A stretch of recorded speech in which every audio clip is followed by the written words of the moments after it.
good evening, good afternoon, and in some locations in Australia, good morning, everyone. Welcome to this week's new episode of Primetime Gaming with Mr. BoomStick and friends. And indeed, I have brought a ton of friends, one of which is the man with a million making his return appearance to Primetime Gaming, Randolph Thor 19.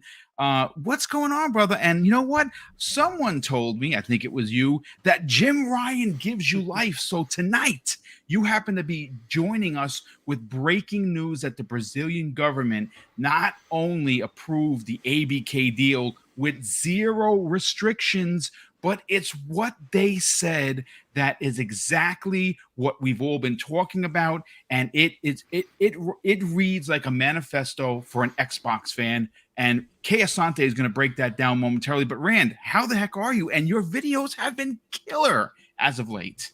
Yeah, thanks for having me. But where's Everborn? Where's Mag? Late. Where are they? They were looking for the sauce. Wandering Dutch is here. Crispy's here. Asante's here after coming off ILP recently, right? Yeah, I mean, I said it in my last video. There isn't too much really to talk about except the drama, and I'm all here for the drama. I'm like a rat going for a cheese, nibbling on it, right? God, I love it. Phil Spencer versus Jim Ryan versus PlayStation versus Xbox. It's hilarious. It's absolutely hysterical, and I'm here for it. I hope this drags out for the next 6 months.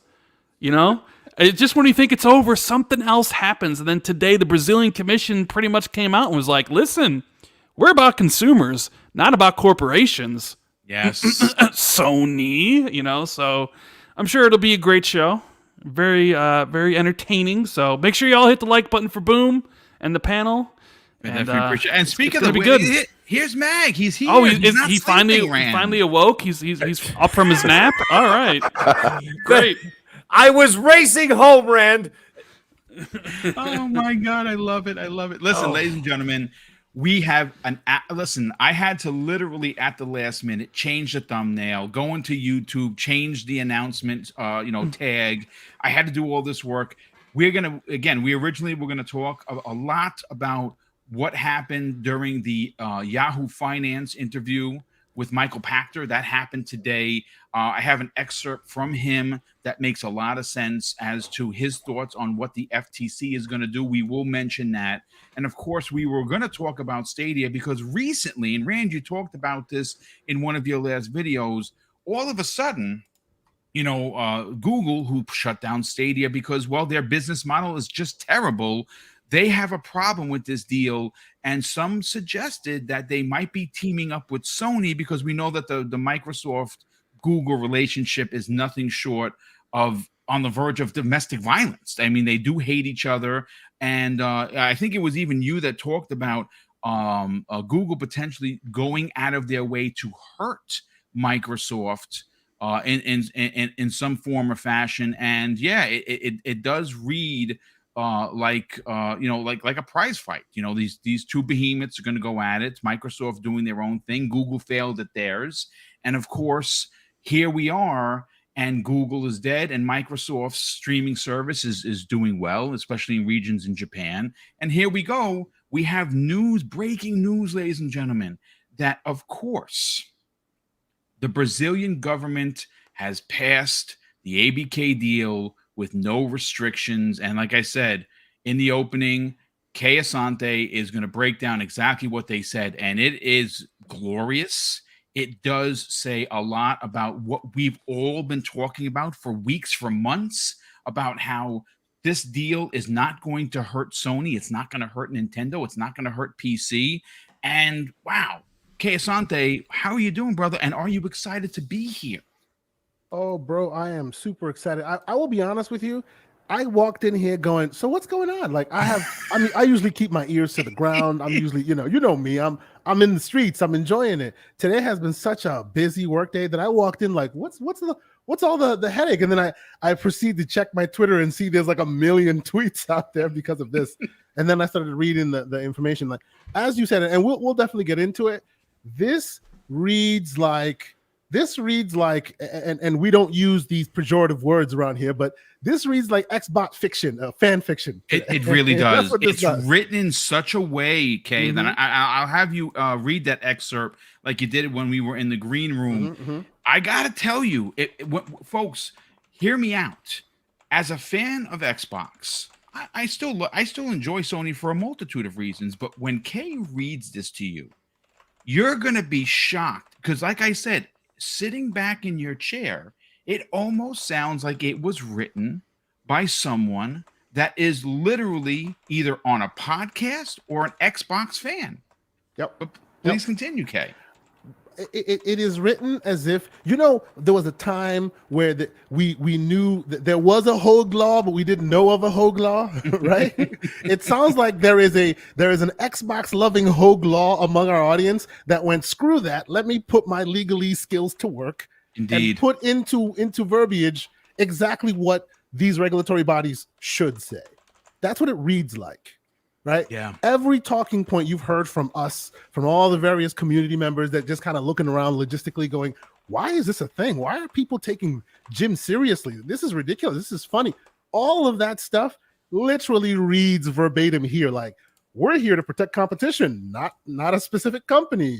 Certain things, they're like really zeroing in on those talking points that we were just like scratching our heads initially going, are y'all going to let Sony get away with this? Right. So to me, this is exactly what I'm here for. This is why I was so happy with how all of this was playing out, because Jim will say what Jim will say, right? Microsoft will do what Microsoft does. And then of course, when the regulatory bodies get into it, then you'll hear whether they did their due diligence and did the groundwork and actually listened to the entire environment or not, or if they let one side skew them one way or another. And clearly this, from reading what I'm reading here, they heard everything, right? They heard everything. Asante. What's up, man? Everyone's in the house. I thought you were Here we too go. busy, Here we go. Everborn. No. He's here. He's here to take his walk. Watch this. He's came here in to take just his for little this. pimp walk. Here we go. There Go was ahead, no way I Everborn. could miss this. Go ahead. I was surprised you weren't here. Wait, I expected him Everborn to be wasn't on going to be camera. on the show when I'm on the show? Are you said serious? He was buried under What does work. that say about you? Oh, He was man. too busy, but all of a sudden he's not busy when this came through it. He's here to take a victory lap. He's never too busy to take a victory lap. I don't know. In the DMs yesterday, Everborn was worried that the deal was going to get blocked. I didn't say Oh, that. yeah, of course. I didn't say that. I didn't say that. Just like he was clowning Series S until it became the zeitgeist stealer. You know what I'm saying? Every day, Rand sends me a DM saying, "Are you worried?" And I tell Rand the only thing I'm worried about is this Sega acquisition. This is literally me and Rand's interaction at around noon of every day. But I love it. I tried to tell you, Mr. K. Asante, let the process play out. You were like, no, and the same thing is going to happen for the Calm CMA. down. Calm down. Well, you know what? Calm Listen, down. let's continue with the introductions because we do have a full panel here, Indeed. folks, and we were going to get into it. Like I said, this is going to be a show that was originally sold as something, and it's going to be something totally different because this is breaking news. Of course, this comes on the heels of something that I missed. Saudi Arabia in August approved this deal. So now this is the second domino to drop. And thanks to Kay Asante, we understand that both these regulatory bodies are no slouch. To pass things there are, it's not a cakewalk. But one other thing to notice, Boom, in when the CMA said they were going to the phase 2 and Phil Spencer and Bobby Kotick put out their statements, right. Bobby Kotick said multiple places have approved it already. It's just that we haven't heard about it on the newswire yet. So it's more like Saudi Arabia and Brazil are the big ones, right. But there are other locales also. And Australia has delayed because they're waiting on more information from Microsoft. So they should be coming through anytime. And New Zealand moved their deadline from September 15th to November 11th. So they will be coming in right around New Zealand and Australia will be coming in right around the time as the FTC makes their decision sometime in November. Right. Yes. No, it's going to be interesting. But again, this is breaking news, folks. This is something to really sink your teeth in, because it's not because, and first of all, shout out to Benji Sales. I mean, who doesn't love this dude? The guy is constantly putting out there incredible pieces when it comes to numbers of sales, because obviously that's what he does. That's what he's known for. But a shout out to him, because he literally changed this entire show with one tweet. But listen, let's continue with your introductions. Crispy Bomb, you're gonna be laughing most of the show, because you've been banging the drum that nothing that Microsoft is doing is illegal and should hurt Sony. Sony should just compete. And that's what it sounds like that was written in this document. How you doing, brother? Oh, great to have Rand here as well. I think it's been a long time. It might have been only one other time, but yeah, we have breaking news, people. Let's get into it. I'm not going to get too much else. Okay, excellent. Real quick, I got to shout out FCOL Patreon in the chat. He says, greetings from Germany. Indeed. Salute. Welcome all the way here to New Rochelle, New York, brother. Thank you so much for joining us. Wandering Dutch, what's going on, brother? You're going to have a lot to say on this, because you've been banging the drum on your podcasts regarding the Sony Crying Ryan, Dan Smooth, Jim Ryan, or now Flying. We got to get Flying in there somehow as well. Yeah. How you doing, brother? How you feeling? Yeah, I'm good. I'm really good. Good podcast now for ourselves as well. So I'm already hyped up. So I'm looking forward to getting into it. Of course, good to have Rand on the show as well. It's always good when Crying Ryan spreads some more tears. So yeah, the salty tears that some people on this panel like to drink, like the Mag, you like to drink salty tears. And I actually thought that you were going to show up as your alter ego, something Pony 420. Yeah, the Pony Master 420. Now he's on the back burner for 420. He's on the back burner for another week. I got another 2 videos that I'm working on very shortly, so I'll be doing that soon. But it's an absolute pleasure to be here. You know what? I gotta say, it's kind of weird not doing a Manscaped ad. You know what I mean? I'm just coming in and saying hi. But you know what? I'd like to say a superior Manscaped ad, Rand. Unlike those hack writers over at Windows Central. If you want to talk to them, Rand, if you want some proper Manscaped ads, come to the mag. I will get them done for you. Okay, Indeed. They'll actually be funny. So, anyways, all joking aside. Wait a minute. Are you saying our ad reads aren't funny? No. Is this what you're saying? Jezz's are not. No, they're not funny. And all I can hear is the clinking of his whiskey glass that he had last podcast. Okay. Don't think I didn't hear that. These ears hear everything. I'm like ASMR. I'm surprised you can. I'm not surprised you can hear it. You definitely can't see it because you're sleeping most of the time. But see, that's what. See, Everboard. You get these little troll comments from Rand. Okay, Rand is the ultimate troll. He'll send me things every single podcast I'm on. When I'm on Colt, whether I'm on here, it doesn't matter where I am, guesting somewhere else. I could be on a podcast with 7 if you people. Pause, it kind of looks a certain I know it does because my head's down. I could be on a podcast of some startup kid with 7 people watching. Somehow, Randall Thor finds out. Okay, the guy's on like Santa Claus. He just knows everything. And all of a sudden, there's a picture of me with my head down. He goes, sleeping again, I see, Mag. Anyways, all joking aside, let's get into the show. We obviously have a lot to talk about with this, especially breaking news. God bless that we got some great news this week. Let's get into it. Yeah, absolutely. And someone that was not going to be here but couldn't miss this is, of course, Everborn Saga. We knew that when you heard about this, you were like, F work. Oh, no, I am actually doing Terraform deployments in the background while we are talking. So if I seem out of it, that is why. But I had to come talk about this, and I am ready for Rand to shame me that I have not finished Rhythm of War yet. The latest. You need to get on it because Slow-Mo's about to finish it. Yeah, I know that's I can't deal with Slow-Mo's slander. Yours I can handle. Slow-Mo, I can't let him have I started the books before you guys were all on like the last book, and I basically passed you all up. Come on now, Everborn. Well, it's not. I can't read as fast as you, sir. I'm listening. I'm reading this book on Audible while doing a million other things, while writing and things like that. But I'm gonna get there, and I'm gonna finish before Slow-Mo. All right. That's all I can hope for. Okay. I'm gonna pull Slow-Mo in this direction of this podcast. Indeed. So. Yes. Real quick, somebody was typing. Apparently, some people could hear it. So if you have to type, just mute it because I thought I heard something, but listen, My head's ringing anyway. Was it typing or that clicky Xbox controller? Because my God. Well, I don't know. People said typing, so listen, it is what it is. But listen, ladies and gentlemen, we're here to talk about what happened on the heels of Benji Sales' tweet. He put it out there. I dropped it into the DMs.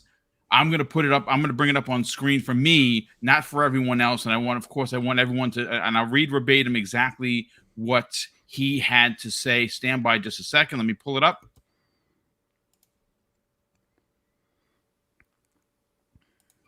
This comes the way of Benji Sales. He posted this earlier today. I want to say maybe about an hour ago. He says, it appears Brazil has approved Microsoft's acquisition of Activision Blizzard with no restrictions, thanks to Cyber Cowboy Double Z for bringing this to my attention. And I have the Ministry of Justice and Public Security document in front of me in short for the MJSP, Administrative Council for Economic Defense, known as CADE. And this comes the way of the General Superintendents, and it's order SG number 1456/2022, where it says here that it decided to approve this merger without restrictions. Now, I also have a document that was provided by Senjitsu Sage on Twitter, and I'm going to go first to Kay Asante on this, because Kay Asante, you were breaking it down.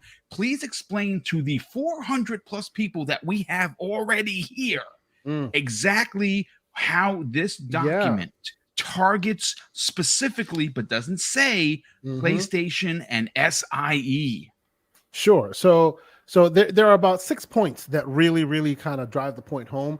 The first two are a little bit vague, so I'll kind of skim over them and give you the broad ideas as I see it. And then the last, I'd say 3-4 of them really drive the point home. Especially number 5. Bro, especially number 5 is number 5 was literally they called Everbo and Saga at home. They were like, "Yo, bro, what am I gonna put in here?" He gave it to them. They put it in legalese and they made it number 5. I almost felt bad for Jim with number 5. Yes. I was like, throw in the damn towel. I swear to you, there is an X-bot somewhere with real good legal skills that is getting a lot of thrills from this right now. And you know why this is all interesting? Because Brazil is the first place Jim went crying to. True. Absolutely. Indeed, it was. Okay. Yeah. So let's start from the top. So it says basically the conclusion in English, and of course in parentheses it says number 5. Sounds like a dig at Sony, but we'll get there. So number 1, regarding the horizontal overlap. Now this one, by the way, won't sound really concise, but follow me.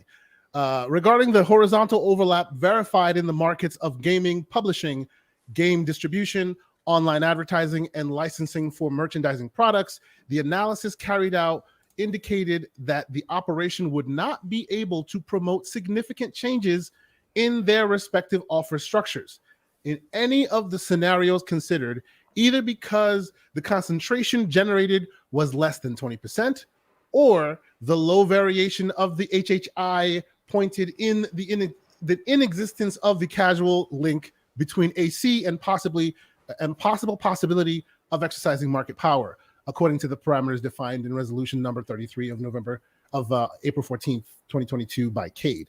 Long story short, it sounds like, and this is all open to interpretation, but by the metric of 20% or less, that means that even after everything is after the dust settles and Microsoft is given what they want, they will still have less than 20% of said market. And as such, it won't cause any motion in one way or another. So that doesn't matter whether they get it or not. Right. That's what each of these points is analyzing some piece of the puzzle that has been said would be detrimental. So they're literally going through and going, okay, well, when you analyze this whole thing, even with everything they get, they still don't have even like a significant piece of the market. So it won't cause anything that people say it will cause. So that's the first one. Second one, with regard to possible vertical effects, an attempt was made to assess whether, as a result of the transaction, Microsoft would have the ability to incentivize or close any of the vertically related or complementary markets. Now, they didn't make any conclusions here. So basically, to my understanding, that's saying they tried to assess whether or not, once this is all said and done, because of what Microsoft has, it would give them the ability to incentivize the closure of or force the closure of competitors. They didn't come to a conclusion. So I don't know if the jury is still out on that one. That sounds a little ridiculous to me, but hey, that was a question that was posed, and then they investigated it, and it wasn't there was no conclusion there. Now it gets a little fun. Wait, to that point though, please, you can't really tell, and the idea is, even if you foreclose a rival, is the market such that is the market damaged because they're foreclosed? That's right. It's not their job to keep you in business. Don't even say that. Don't even say what their job is, because they'll tell you what their job is soon enough. Give me a minute, sir. They're going to tell you what their job is. It's going to get nasty. Yes. So, number 3, as for the possibility of closing the gaming publishing market upstream, it was found that despite Microsoft having a control of a relevant portion of the console and digital game distribution market downstream, the company would not have incentives to make it difficult for publishers competing with Activision Blizzard to access its platforms, as this would necessarily imply a reduction in quantity and variety for the catalog of games available on the Xbox ecosystem, making the company's products and services less attractive to consumers. AKA, they are not morons. They want more, not less. So you join, not want to leave. Right. That's what that means. Like, AKA, duh. Like, why would you want to take stuff away? You want to add more stuff to incentivize, right? That's what that one means. Number 4, with regard to the possibility of closing downstream markets, the analysis pointed out that despite their relevance and popularity, Activision Blizzard games, and particularly the Call of Duty series, would not be essentially assets to the performance of Microsoft's current and potential competitors in the console and digital distribution markets, considering in the latter both digital stores and multiple game subscription services for PC and console. Thus, even if the Activision Blizzard game catalogs were to become exclusive to Microsoft's ecosystem after the transaction, Cade considers that such exclusivity would not result in a substantial reduction in the levels of competition in the downstream markets, even if it translates into a competitive edge for Microsoft. Now that one's PG-13. That's a little bit. Here's the XXX one though. Right? That one's like a little bit like we don't care if Microsoft wins. That's like Skinamax. You know what I'm saying? That's like the blurry vision, right? It's not showing you the whole thing. This is where the see-through pants come in. Number 5. Here we go. This is the fun part. Number 5. Furthermore, it is important to highlight that the central objective of Cade's activities is the protection of competition as a means of promoting the well-being of Brazilian consumers, and not the defense of a particular interests of specific competitors. Weird. After all, one cannot lose sight of the fact that the holder of the legal assets protected by this law is the collectivity and not the competitive economic agent as an individual entity. In this sense, although it is recognized as part of the users of PlayStation consoles, from Sony in parentheses, one could decide to migrate to Xbox in the event that Activision Blizzard games, and especially Call of Duty, becomes exclusive to the ecosystem. Cade does not believe that such possibility represents in itself a risk to competition. In other words, that is the point. Yes. That is the point of competition. Finally, let me do the final one, and then we'll talk about it. Finally, in relation to the existing complementary between the activities of Microsoft and Activision Blizzard in the gaming publishing markets, and especially in the mobile space, the online advertising, it is found that the shares held by the parties in these segments in all scenarios examined are well below the minimum threshold considered for purpose of presumption of possibility of closing the market as defined by Cade. In conclusion, therefore, it is the possible vertical integration and complementaries that may be generated or reinforced by the transaction do not give rise to significant risk to competition, since no elements were found were identified that allowed inferring the closure of any of the vertically related markets. In view of the foregoing, it is concluded that the present merger is approved without restrictions. Well, AKA, there you go. Everything we've always said, Indeed. but nice flowery language. So, Yes. so Kay, one thing, especially about point number 5, Yes, sir. I think is That's the jugular right there. Cade.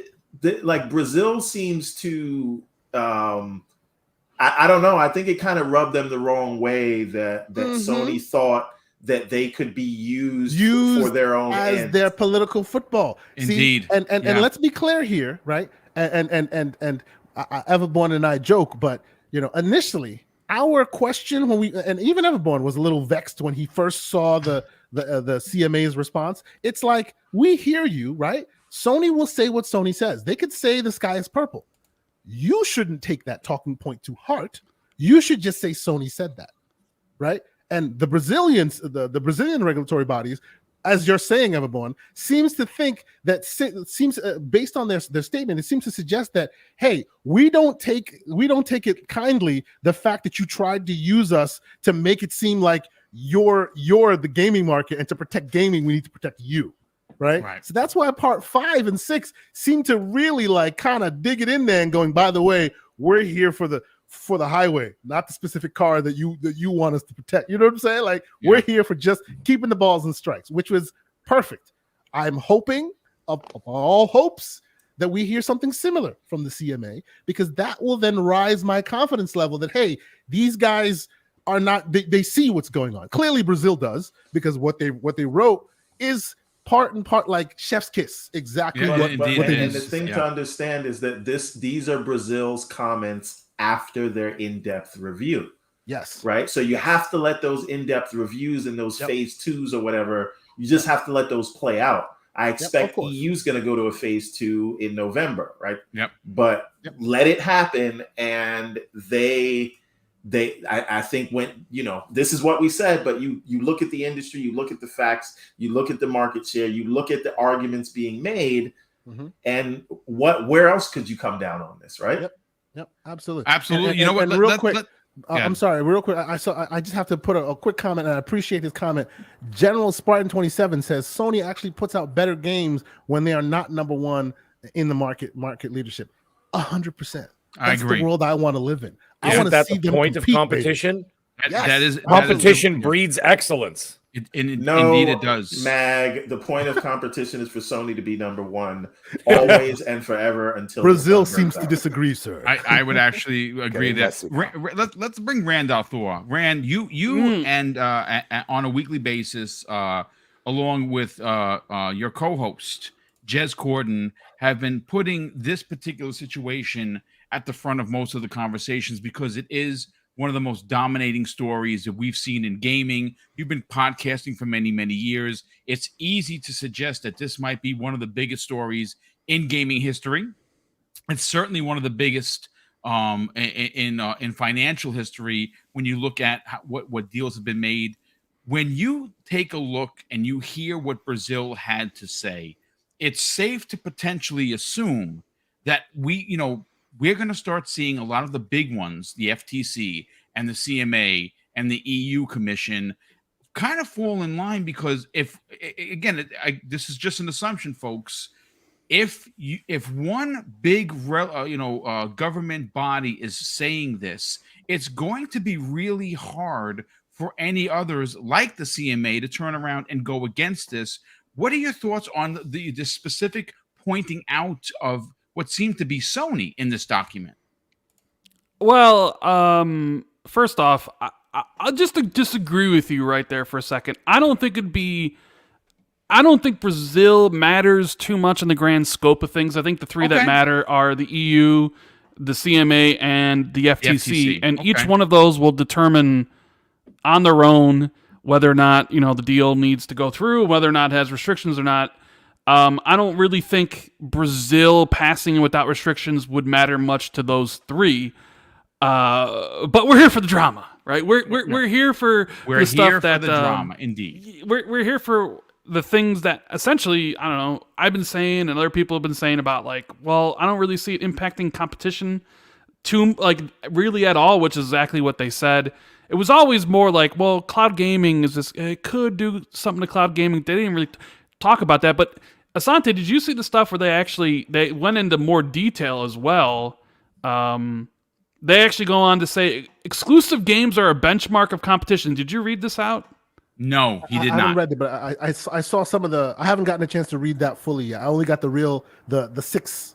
Because they even talk about Nintendo because they go exclusive games would are a love to read more benchmark of that, of yes. competition between Microsoft and Sony. Although no company has so far developed or acquired an exclusive game that has decisively shifted the balance in favor of a console. That is because proprietary, or however you say that word, exclusive games are less popular and represent less revenue than third-party AAA games, which until then are available on Xbox and PlayStation. So they basically Brazil just came out and said, hey, your bangers that you love so much, they don't really matter much in the grand scheme of things in comparison to Thank you. the third-party games, which any reasonable, logical person would understand.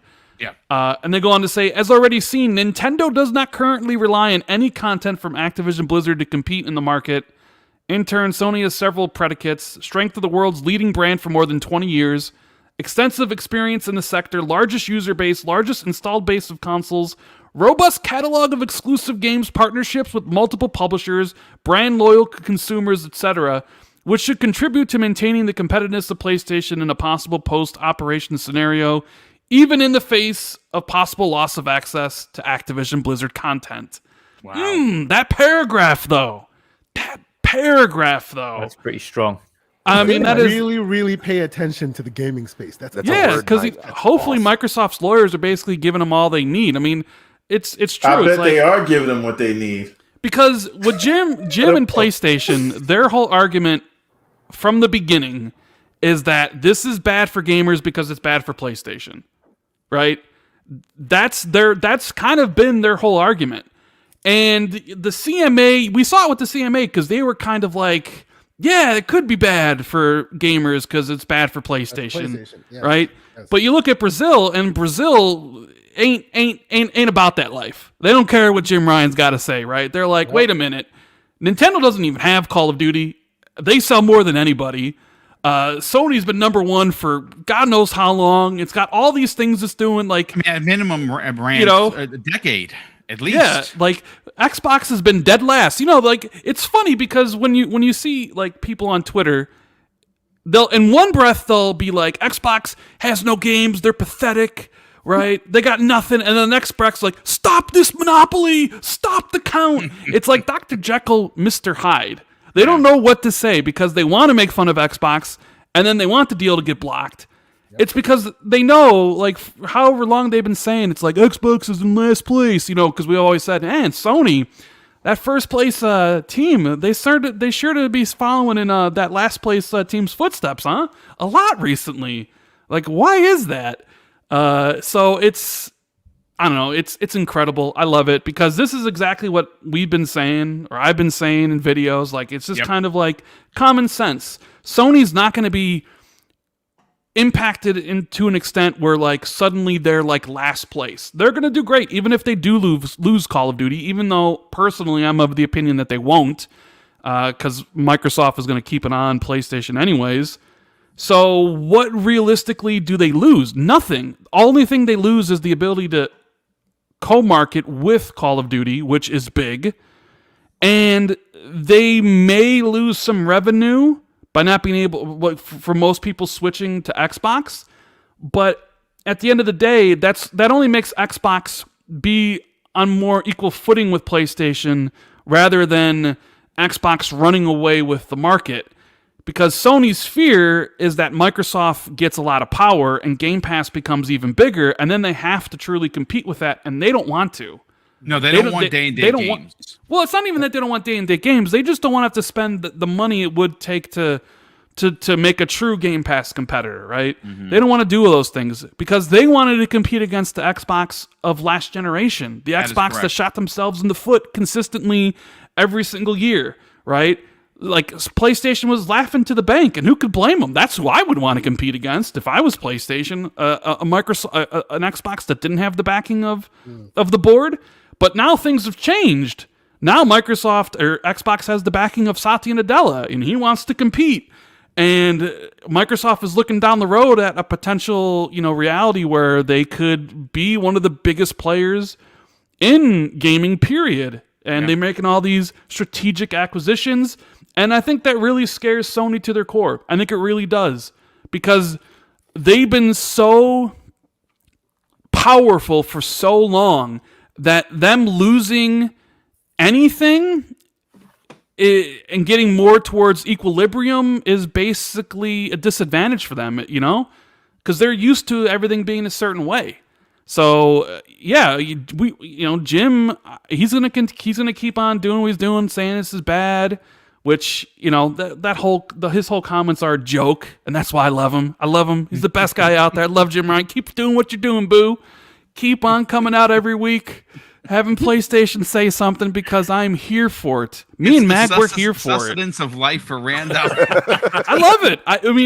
I know talking about the acquisition was boring for a long time, and I felt it was boring too. It's just like, I don't want to talk about this anymore. It's stupid. Let's get it done and over with. But come on.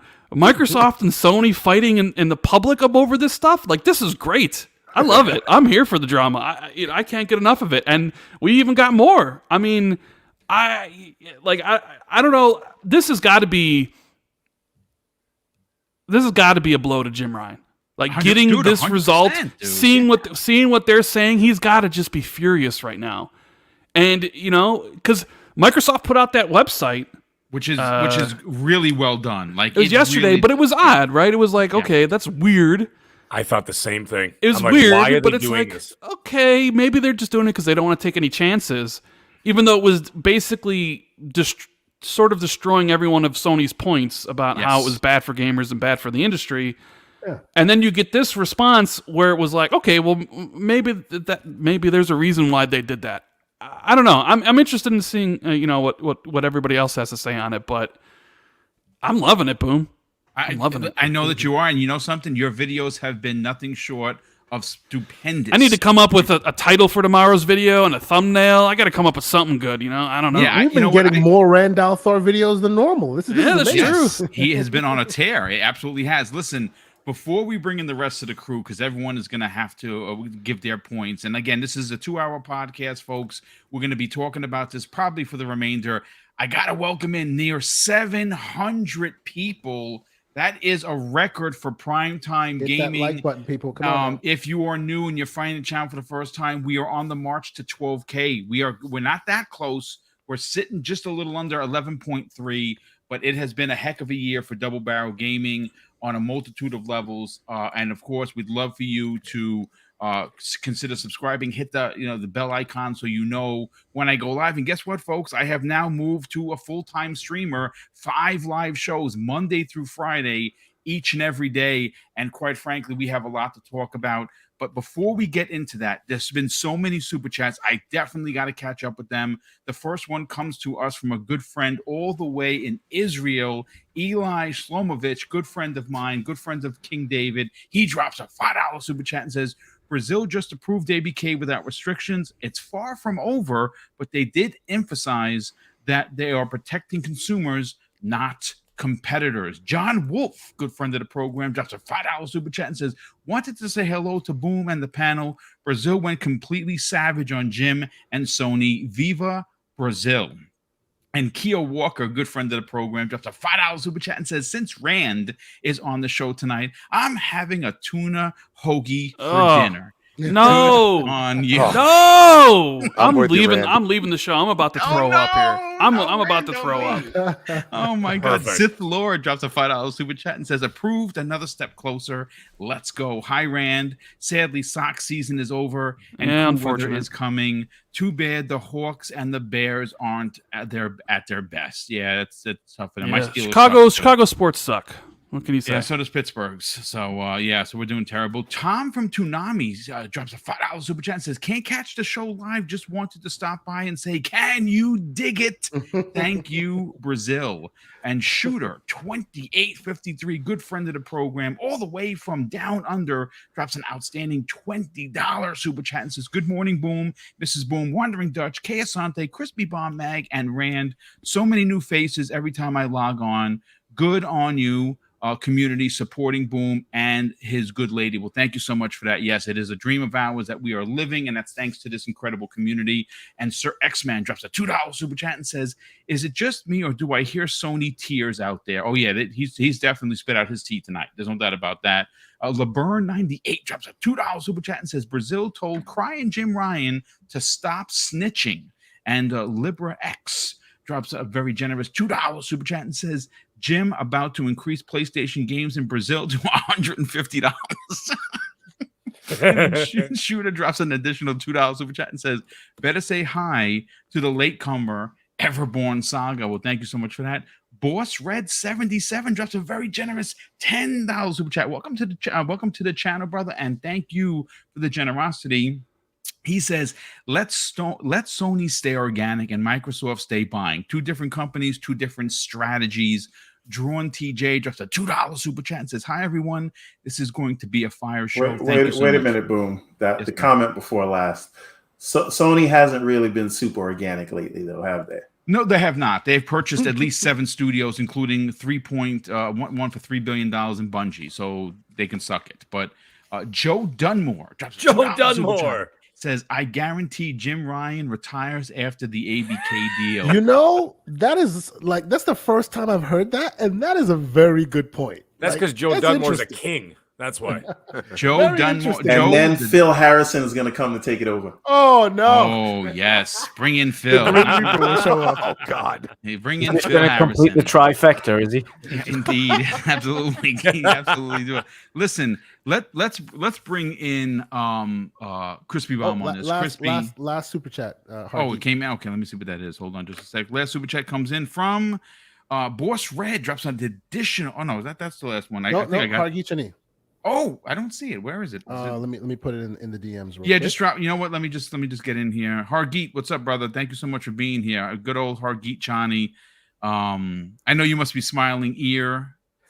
He's sitting there in his house right now, going, "Damn it, Jim!" There's the last Hargeet Chani, who's been a channel member for 2 months, says, "I like the no restrictions piece. We'll see if the same story plays out the same way on the other regulatory agencies." Yeah, it's going to be interesting, but I think that the Microsoft lawyers are going to have a lot backing them up, especially with the kind of the wording that went into it. But again, only time is going to tell. We'll know by the end of the year. Potentially, this deal gets signed first quarter of 2023. But you know what? Let's bring in Crispy Bomb. Crispy, you've heard what Rand had to say. You heard what Kay Asante had to say. What are your thoughts on this, man? Is this a big boom to, no pun intended, to Sony's crying complaints that somehow Call of Duty not being on PlayStation is going to put them out of business? Oh man, this has gotten so spicy over the past 3 hours. We look at it and you say, "Oh, it's just Brazil." The point of these regulatory bodies is to protect the consumer when it's all said and done. And if you look at who's complaining, the market leader that is also raising prices across the board, which hurts consumers, they have just spelled it out for you. And the reason why we need competition from somebody else, which would be Xbox. Nintendo is in their own little island. Okay, Nintendo is in a happy little Nintendo land. And you know what? They are killing it. And the one thing you can go and say is that Xbox, I think, is going to sure as heck try to bring Call of Duty to Nintendo because they don't have anything like that. And I think that would be a big deal over there. That's where you go and say these games are able to go wherever they want. If Sony can make money, they can release God of War onto Xbox and become, partially third party if they wanted to. I mean, really, Xbox has all these games that they now own that are continuing to be supported on Sony. So it's not like they've shown that they're going to take anything that's already there away. There is the ability that you need to have a reason to go buy the box, so you have your exclusives. But also, I think Xbox is going to kind of get away from this over time on certain games because you have Game Pass, and Game Pass is the reason to get the box. You know what I'm saying? And then you can go on your phone, and you can go on your PC, and you can go on your Steam Deck or whatever the heck you want. That's the whole point. While PlayStation's sitting here saying, no, we're not going to release our games day and date in our service. You have a competing service already. Now people are going to point out and say, oh, Google went under. Google went under on their own fault. Okay. They did the wrong things. That's why the competition from Xbox made them have to do things that they didn't want to do. So what did they do? They shut the doors like they should have. We are at the point where these regulators are either going to say, we protect the consumer, or somehow, which will get real shady if that happens now, especially after these things start coming out more and more, that, you know, oh, we're going to protect Sony. Why are you protecting Sony? Okay. And that's where we were all kind of weirded out about the wording of the CMA. You know what I mean? Now, I've been corrected in some way, shape, or form about, you know, that it's kind of normal. It's just a little weird that they did it the way they did with the tweets. But, you know, the point is that these bodies are supposed to protect the consumer by allowing competition. And right now, the only one crying is the lion Jim Ryan sitting there saying, we need help when we're the market leader and we're charging gamers more. Doesn't make no sense. That's my point. It doesn't make any sense, and it's a great point. And Hargeet Chani, if you're listening, brother, check your email if you can jump in with us, because I'll just close out the gameplay and get him in here, and we'll just have a bunch of big, beautiful men across the screen. Hey, listen, I also sent a link to King David to see if we can get him in here, because you know what? Why not have a king to this kind of a party? But dude, completely incredible points. Wandering Dutch, listen, let's go Viking on this. Talk about it, brother. Talk about how this puts a stake right through Jim crying, dance moves flying Ryan's heart. Yeah, well, I mean, even if you think we'll talk about the crying Ryan, but we'll talk about Sony's approach in general to the gaming market from the off. Because it doesn't just boil down to now. If they want to talk about anti-competitiveness, their original remit was to essentially turn the PlayStation for the PlayStation to destroy the requirement for the personal computer. So they already wound up with the big boy, which was Microsoft at the time, by saying that they wanted to ruin the one thing that Microsoft had, which was the PC. At that particular point, of course, that's when Microsoft got into the game. And from there, of course, Sony have done a lot of shady things, including, we all know, the essential downfall of the Dreamcast. Of course, the Dreamcast was ahead of its time, but the original plan, of course, we know, was to create this kind of byproduct of, I think it was Sony and Nintendo, and then Nintendo did their own thing, and so Sony went off and created the PlayStation 1 for the first time. But history lessons aside, what Sony are trying to do now is essentially complain about the one thing that they set out to do in the first place, which is, we're going to get issues, we're going to get problems because of Microsoft and the way that they're approaching buying this particular company, and it's going to cause competition issues, and it's going to be bad for the consumer.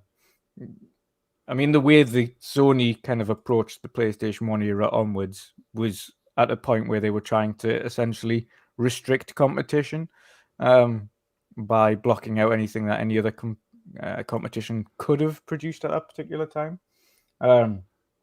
This particular thing from the regulators right now, at least the Brazilian regulators, essentially giving free room for this deal to pass with no issues, and approving it. No restrictions, so there isn't kind of any remit for them to ensure Call of Duty stays anywhere. There is no requirement. Hello, Hargeet. There is no requirement for them to ensure that any other IP stays there. Nothing like that. So it is great to see them essentially pinpoint that this isn't about Sony specifically. It is about the market, and essentially call them out. And I actually thought that the more damaging section of that breakdown wasn't any of those 6 points. It was, in fact, the point that Rand brought out, which kind of specifically pinpointed what PlayStation were saying and what Sony were doing. And essentially said, well, listen, like, you've got X, Y, and Z. You've got this many users, this many consoles, this many people playing it. You've done this, you've done this, you've done this. Nintendo haven't required it, which is what we've been saying all along. You haven't needed, like, Nintendo have been kings of the market for forever and still continue to be, and they don't have any Activision Blizzard titles on their platform. So why would all of a sudden taking away those items then restrict your performance? Because Exactly. it doesn't. And yes, it's going to affect the Of course, it's going to affect the revenue, but this deal isn't about protecting the revenue of other companies. That's not what competition is. Like, it's not about protecting the revenue of another company, or the profitability or the revenue making ability of another company. That's not what a competition authority is meant to be there for. It's about protecting the market as a whole, protecting the consumer as a whole. Yep. And this isn't, I mean, essentially all it's going to do is ensure that those games are in more places, easier to access than they ever have been. Yeah. And more affordable. I think that's the real kicker here, is that as Sony continues to rise their prices and everything, with cross-play tax and $10 upgrade fees and consoles going up $50 and having a streaming service $3 more than Xbox, Microsoft is making this big acquisition, to your point, Dutch, and they're going to lower the price even further when you see the friends and family plan released for as low as $5 a month. And another thing on top of that as well is you've got to think in terms of the way that Microsoft have laid out their approach to the cost of their games. Even the next gen games specifically, I haven't seen a dedicated Xbox first party game sell at $70, like a specific Xbox exclusive. So if they take that trend into the ownership of Call of Duty's franchise, PlayStation players could see a benefit in terms of price anyway if Microsoft decide that the actual asking price of that title going forward were to be $60. Mm-hmm. They would automatically rid them of that $10 additional that we all have to pay now for Call of Duty, which is a minimum benchmark of $70 to $100, depending on what version you get. Not only does it go into Game Pass, so people with Xbox or a PC get it day and date on that platform at no additional cost, but PlayStation consumers could end up benefiting to a lower entry price than what they're used to. So it actually benefits the PlayStation consumer. But Dutch, doesn't that mean that then all of a sudden the game is not greatness anymore? It's cheap. It means it's crap. Right? I'm just saying. Apparently so. But then that would exactly say what they thought of Stray, if that would be the case, because that went day one into PlayStation Plus. So that didn't hurt Stray at all. No, it actually helped it. Absolutely. Yeah. Exactly. But yeah, overall, there's benefits to consumers across the board, and as we've pointed out on multiple occasions, they are going to treat COD like they do Minecraft. It is obvious. It is a huge live service game with hundreds of millions of players worldwide, specifically on PlayStation and on Xbox. And the one thing that Microsoft have come out and said on a few occasions now is, why would we want to take it off PlayStation? That would be a financial, that would financially help, cause problems for us. It would actually degrade our financial capabilities if we were to remove it off the PlayStation. There's probably at least 10 to 15 million PlayStation players playing Call of Duty, at least. Why would we remove that financial benefit to ourselves? What would be the benefit of that? We'd only lose money by doing that. Indeed. Yeah. Money. So from a financial aspect, the PlayStation, I've said two things. They're worried about Game Pass, of course, naturally going forward, because they don't want to compete with Game Pass, and they're worried that the percentage share of how much they earn from Call of Duty is going to degrade, which it will. Yeah. Of course, because Microsoft have the contractual capabilities of changing what they earn going forward from microtransactions. Instead of getting 70-30 split of whatever it is, or 60-40, or whatever ridiculous requirements PlayStation put on Activision currently for how much they earn from microtransactions, etc. Yeah. Microsoft could very well just say, you know what it is, we're changing that. Like, it's 80-20 going forward, and you're going to lose 10%. It's up to them. It's entirely up to them. But again, does that harm PlayStation? Short term, yes. Long term, shouldn't do. If they actually want to compete and put out products that are going to compete with it, they could. They've got a wealth of back catalogue that they should explore that they aren't. They have SOCOM. They still have Killzone. They've buried them both and they haven't done it. Resistance: Fall of Man. They could bring that back. Have they? No. They've got 3 IPs themselves, not including the fact that they own Bungie, one of the best FPS developers on the planet. That could create a competitor overnight. They could. Here's a thought. Give the SOCOM IP to Bungie. Bungie? Yeah. Why absolutely. not? Or I think that Killzone. would be brilliant. Or Killzone. That's kind of like that universe anyway. Yeah. So so give the Halo killer to the Halo makers. Yeah, exactly. Yeah. Indeed. Exactly. But yeah, so overall, there's the grand scheme of things. Yes, CMA, FTC are going to look into this in far more depth and far more scrutiny. But we also know that both the FTC and CMA both are always prone to have very strongly worded letters, essentially, initially, in the way that they come out with things. So when deals are initially going through the processes, they always come out with very strongly worded approaches to say that they're concerned about certain aspects, and we will be investigating this further. Of course, they're going to come out with these strongly worded letters, but it is part of the process. I think when it actually comes down to it, when they've done their full in-depth investigation, they will know, having looked into other competitors in the market, a la Nintendo, etc., and they see other competitors, as we've seen, such as not Embracer Group, Tencent, who are splashing the cash like no one's business and continue to do so and will do so. They're going to see overall gaming market. Are Sony going to be affected? Not just by Microsoft. No, there's a wealth of competitors now. Saudi Arabia are getting into it now. They're investing $18 billion into a particular section of the market. So, no, grand scheme. CMA, FTC, yes, they will scrutinize it more in depth. But I think you will see a lot of the responses echo some of these sentiments going forward. It isn't going to harm the consumer. We are not here to protect companies. We are here to protect the consumer. Our findings show that it will not have a detrimental effect going forwards. I think those are the 3 kind of key findings that most of these bodies will see. Whether or not there is any stipulations, just to ask Microsoft, listen, ensure that Call of Duty is on these platforms. Aside from doing that, in terms of any financial guarantees, you don't have to provide those. Just make sure the game's on the platform. That's fine. That could be a concession.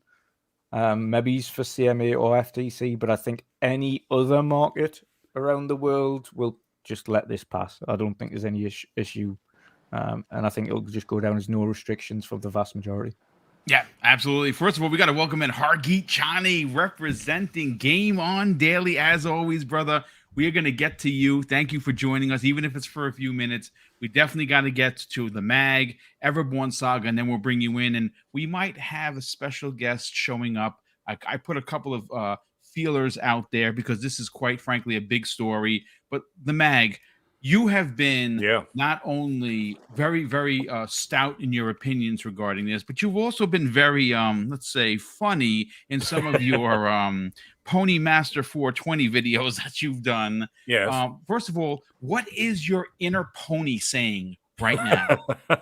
Well, first of all, there's no doubt in my mind that whenever these things happen, all it does is just confirm what I already see happening. I don't see anything stopping this. I don't see anything. There's nothing that they can do or say that's going to stop it. When you break down, I'm not going to break it down again because we've already talked about it 100 times of every single detail as to why this holds no water. That, you know what I'm saying? Like it is obvious that it's going to go through. When you have the CEO of Microsoft saying, "I am confident that that the deal is going to go through," they don't just say things like that willy-nilly. These are people who are in charge of trillions of dollars with stockholders at stake. Okay, they are not just going to go out there and just say random things that like fanboy things, or something you'd say on a podcast. They're not going to do that. They only say those things. Everything that they say is very calculated. Okay, this is something I've learned now, in my new position over the last year, is that everything that you do say is scrutinized and pulled apart and then studied and everything else, right? So anyways, let me get into this. This whole situation, okay, I think it actually was a lot more important than people gave it credit for. Now, the reason why I'm saying this, if anybody remembers, I made a video, actually, of myself dressed up as Jim Ryan calling Brazil. It was quite funny. Yeah, I was sitting at the big desk and everything, and I was like, hola, doing all this whatever, right? So anyways, the point is, there obviously was a reason why he went down there to lobby against the situation. A lot of people are ignoring the fact that there was a lot of focus from the Sony camp on this specific Brazilian body. It's not that Brazilian body, folks. Anyways, the point is that was the focus for them. There was a reason for that. Okay. The thing is, what I see is that why it could set I'm not saying it's going to, but it could set a precedent that could affect the landscape on these other bodies in the other parts of the world, because they're going to look at this. And then they're going to look at their material and say, you know what? What they're saying is pretty sound. Yeah. What they have to weigh it arguments- against their own arguments. They have to weigh the others against their own. Yeah, you're absolutely That's right. what I'm saying. Mag, Yes. to your point, we know that Google, at least in Brazil, did not have an issue with the deal. So I know people are saying that Google may have gone to speak with the EU regulators, which of course they have, because they're talking to people around the industry. But I don't know that we should assume that they're going to say something much different than they said to Brazil. I do think that the whole closure of Stadia being on January 18th is hilarious. But on a serious note, because January 18th is when Microsoft announced they were acquiring Activision in 2022. But anyway, I think it's a broad assumption to say that Google is trying to block the deal in the EU. And if they are, I think lawyers point to, well, were you lying in Brazil or are you lying now? You know what I mean? But, right. Not to mention, they have killed more products than any big entity in gaming and in tech. Their known reputation for, precedes them. Yes. Yeah, 100%. So I think there's something to be said that, you first of all, let's call a spade here, folks. Google has been investigated by multiple governments and multiple agencies in the past 20 years, more than just about anybody. And a lot of the times they were caught red-handed, where they had to pay massive amounts of fines for some of their tactics. They're not in the best light when it comes to government. So I find it hilarious that they would actually have a problem with this when they have, listen, Google Stadia failed, and that was what the story was going to be for today's show before this breaking news. It failed because their business model is terrible, not because Microsoft, like it was originally said by Phil Harrison, oh, well, we had to close our first-party studios because they bought Bethesda. That does not have anything to do with it. They closed their first-party studios, and right from that inception, you knew that this was going to be finished. Listen, you know what? Let's bring Mag. Please continue with your points. Yes, sir. Yeah. Hold on 1 second. Yeah. You know whose reputation precedes him? That's Mag, because I caught him sleeping again. Oh, did you? Yeah, really? you did, Caught him by the sleeping way. again. The best one too. I got it. It's perfect. I'll send Rand. Send it to the prime time. I'll send it to the primetime gaming chat. It is the most ridiculous looking picture. It looks like I'm completely asleep. You on the thought podcast. you were safe because I was on the panel and I that's wasn't great. going to grab I love it. This is harassment. Live It's on the air, unbelievable. folks. My square is like this big, and somehow he caught it. Anyways, let me get into this. Rand, stop throwing pylons in my way. Anyways, in all seriousness, here's the thing. The other problem is that what I see with this situation, before I get into the point of competition here, is that Sony's bullish ways, okay, that could rub a lot of people the wrong way. Because at the end of the day, I understand that these organizations have to be impartial, okay, at least somewhat impartial. But at the end of the day, they're still human beings. And as what Kay Asante was saying earlier in the show tonight, he says that Sony tried to utilize them as a political football. They probably did not take kindly to that. And they do not like to be put in a position. They probably took particular offense in that situation. That could also, like I said, it's not 100% sure, but hey, there are factors. There are people who could utilize that, like I said, in an emotional state. Say, you know what, that really pissed me off, what they tried to do.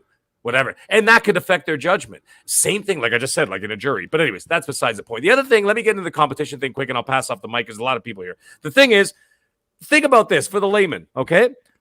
When you got a sports team, okay, let's say it's the Sony Chiefs, all right? Sony Chiefs lose their wide receiver, okay, in free agency, and they go over to Team Xbox. Does the team just fold up? Did the New England Patriots close up shop because they lost Brady? They go, that's it. Screw it. We're done. That's it. No more competition. They should have. Well, I know they should have, but you know what I'm saying. The point, they really should have. But in all seriousness, what do? You adapt. You adapt, and you get new players. You get new players, and you create a new team, a new offense, a new competition.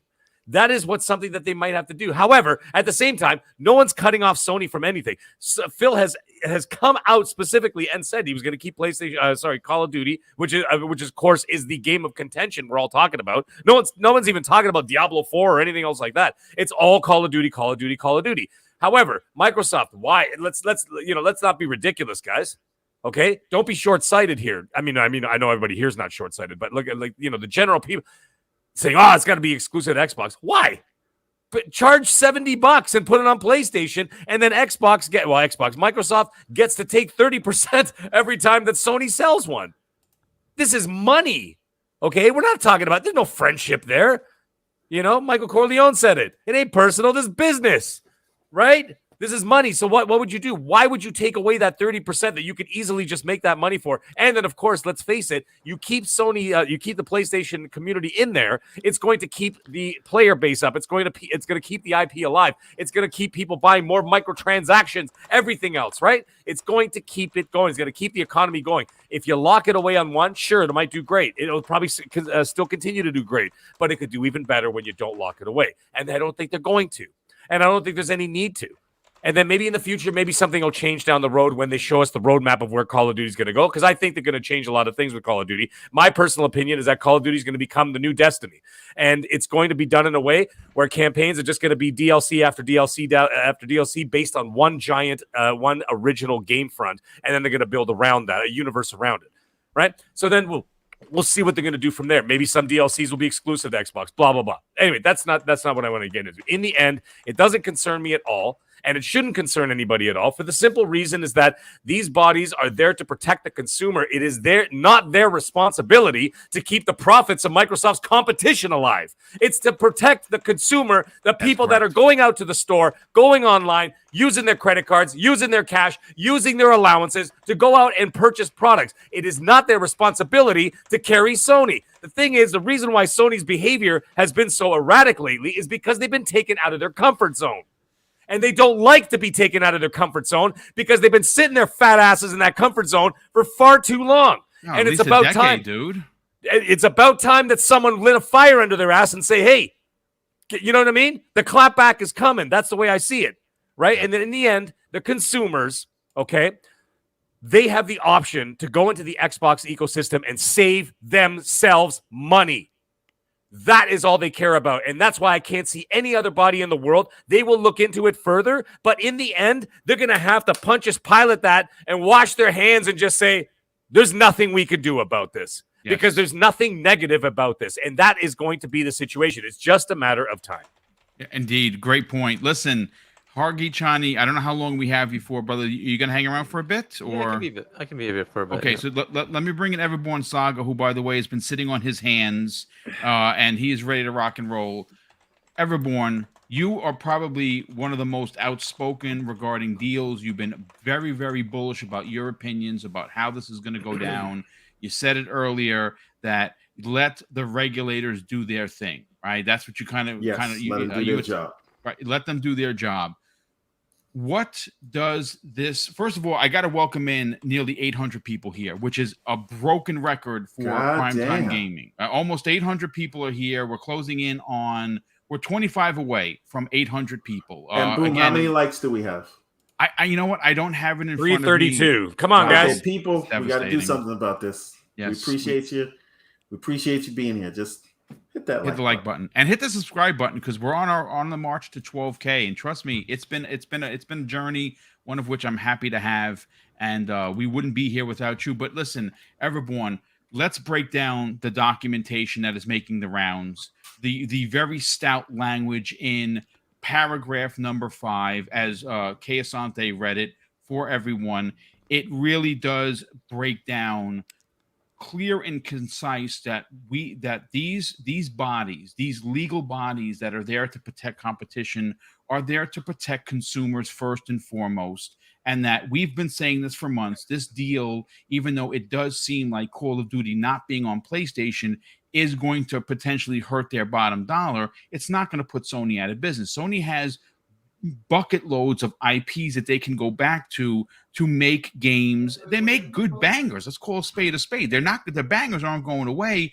They just have been sitting on their hands for years with this Call of Duty deal. And now, well, it might be somewhere else. Yeah, I mean, so even if it does go somewhere else, it won't be for there he is. Several years. Welcome, my man, King David.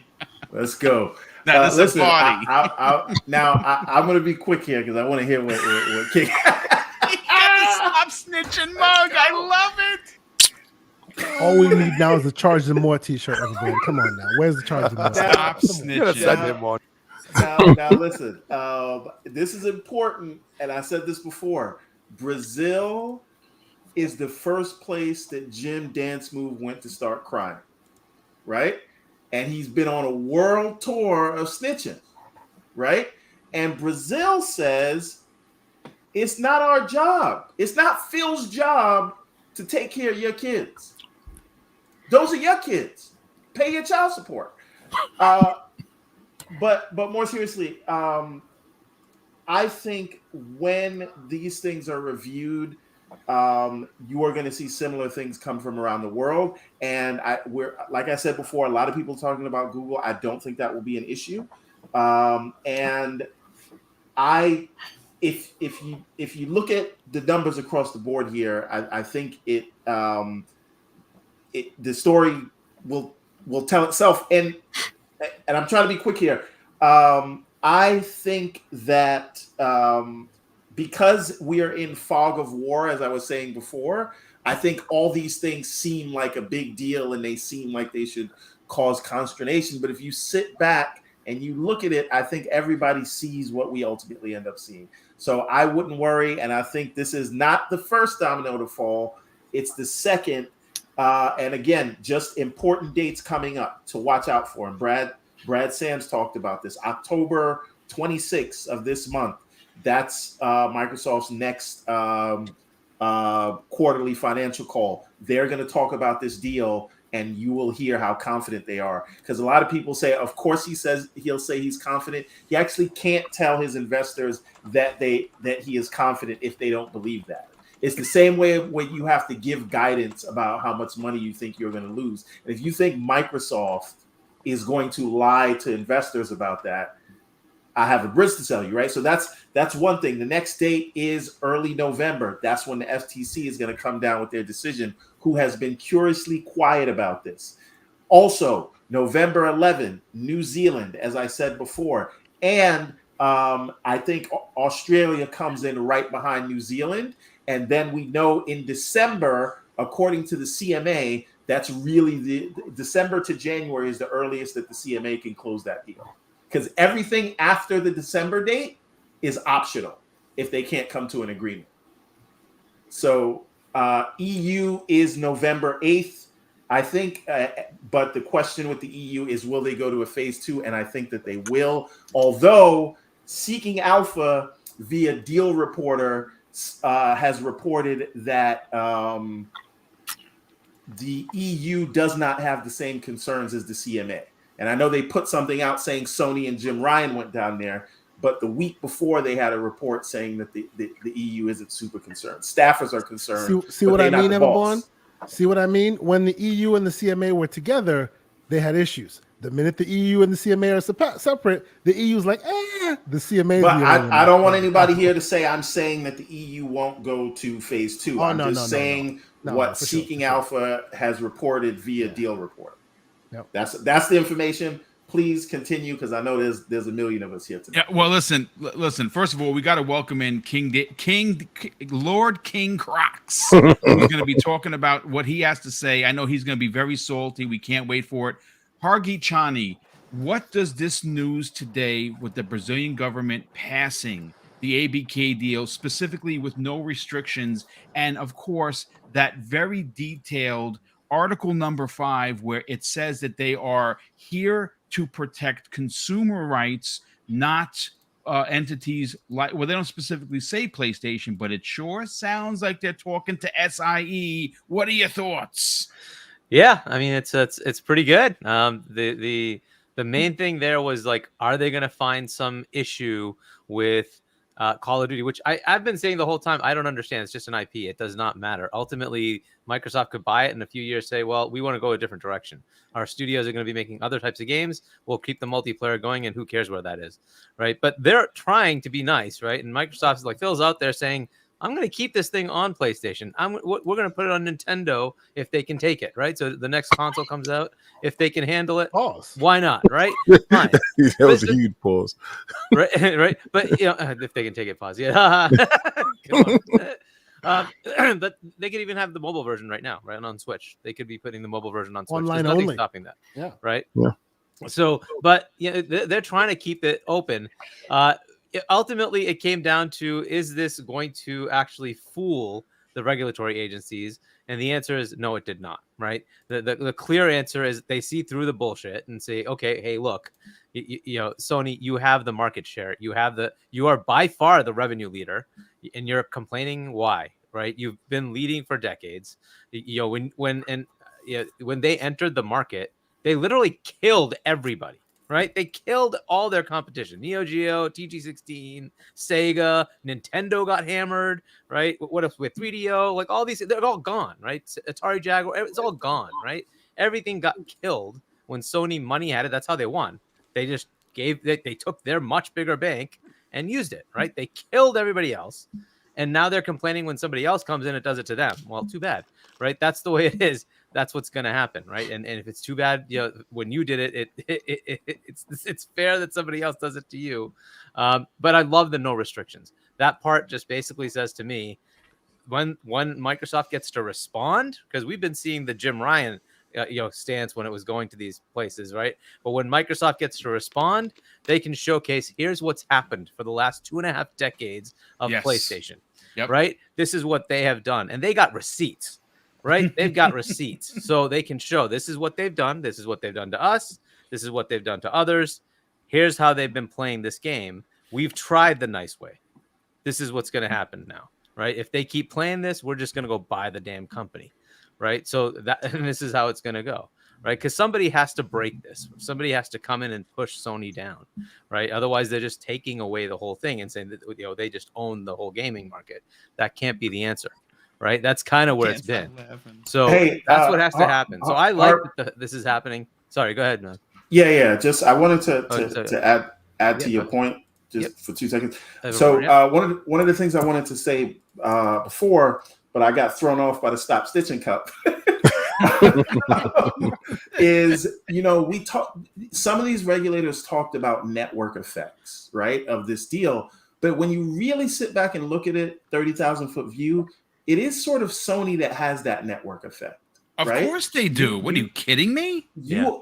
As the market leader, that you have all the customers there. Therefore, publishers will prioritize deals with you. Development, it prioritizes your box. Console becomes your console becomes the reference design, right? You and everybody else now gets a secondary port. Can dictate things on the industry. So if we don't want a network effect and we want actual competition for customers, dollars, I would say you go for the deal. But I wanted to agree on that point. So last thing. Yep, go ahead. If you think about it, Microsoft, because of Sony's network effect, has not been able to secure third-party deals like Final Fantasy and Street Fighter and all those things. That's a great They point. have not even been able to secure any third-party exclusives. Why? Because no third-party publisher is going to forego the PlayStation market share. Right. So the only way, and the other thing, you may say, just go build the game. You can't just build a game with money. You need the talent. But Sony is able to effectively lock down talent through having that position in the market. And again, the other great talent is at the third-party publishers who are prioritizing Sony. So the only way to really get in is to buy the publisher. Because when you think about it, I could spend $100 million for a Tomb Raider 1 year exclusive, right? And those deals get more expensive as Sony grows in the market. At a certain point, you're going to lose money by paying for these timed exclusives. So you either buy the publisher, because it's probably cheaper to do that, and now you have the talent as well as the IP. And that's why that's happening. Because if not, Xbox shuts their doors down. Everborn, what did I say last week? Bruce Wayne and Clark Kent were talking. That's right. How did you get my mom's house back? And then Bruce says, I bought the bank. I bought the bank, yeah. So, continuing that, one way to get pattern, marketing. At some point, you have to say Jim Ryan looks like a chump at this point, doesn't he? He 100% does. He's so, embarrassed. To your point of stop snitching, that's what he's doing. And basically he's going to get called out for it, right? The other regulatory agencies aren't going to be fooled either. The big thing that comes out of this, Saudi Arabia, they approved it, but look, they have a vested interest in approving it because they have a stake in ABK. Yep. So you figure, okay, whatever, just put that to the side. It doesn't matter. Brazil doesn't have that, right? No. Brazil is giving you a thorough template, right? This is how we looked at it. It makes sense. There's no problem here. No restrictions. Go ahead, right? Competition needs to happen. Go ahead. So the other regulatory agencies are going to take this in. They're going to. There's no reason not to. They're going to take this as as part of their analysis and say, all right, what did they figure out, right? Because you can't just take the competitors' answers for everything. You have to look at the entire environment, and they're going to look at that and look at their own markets and say, well, hey, Sony has this massive market share in our territories, right? So what's their complaint here? So if Xbox suddenly starts to get more recognition in our territory, cuts down their market share, that's a good thing, right? Because right now it's like 80%, 90% in like most of Europe versus Xbox, right? It's a good thing if it gets cut down. That's a bad thing for them to have Sony be so large. So they're all going to come to the same conclusion. The question is, are they going to have restrictions, right? Are they going to put in something that says Call of Duty needs to stay on for so long or something like that? The problem with doing that is leverage. Microsoft should have leverage as to how their game goes onto another platform, right? Much like Sony should have leverage of what comes to their platform, but it's Microsoft's game in the end of the day. And they can say, well, this is what we're going to do with it. And you can't just have the government tell them how it's going to happen, because it takes away the whole bargaining power that Microsoft has with their property, right? So this is why you don't want to have the regulatory agencies come in and say you have to do this. They want to have something simple that says, okay, you will keep it on there for some sort of time as long as you keep making it or something like that, but not what Jim Ryan wants. Definitely. I want my, the same resolution or whatever, the things that they've been doing right now, right? So that stuff's gone, and that I think is the inadequacy of what he wanted. He wants the same thing he has today. That's not going to happen. Yeah, he wants right? superiority. He wants all that. Exactly. I'm in the superior position today. I want to retain that. Well, too bad. You're going to get competition now. Deal with it. Right. But that is the interesting part. And, King, the foresight, this is what's going to happen. He's going to look like a chump. He's going to look like a chump because it's not going to work. No, right? no, he is going to be left holding the bag. And I have a question that towards the end of the show I'm gonna pass around, but we got to get King David, who flew in from Brazil, where he just had a couple of beers with the people over there. King, I know that obviously you flew in for this show. Stop snitching, Jim Ryan. The movement has officially been out there. You've been pushing that envelope. What does this deal, this monstrous announcement? First of all, folks, 841 people in the chat, an all-time record for primetime gaming. I can't thank you enough for that. King David, please take it away. Let's hear the salt or the are you drinking Jim Ryan's tears right now? Well, just the Sony fans' tears right now, because they thought Brazil was in pocket. They didn't understand that he said when he was at the gate, they said, "Bendejo, ¿cuál es su nombre, Paraguayo?" They said, "This guy, this Jim, who calls this guy here?" You got to think about it. Everybody's sitting in the room, and they said, "Okay," and this is this is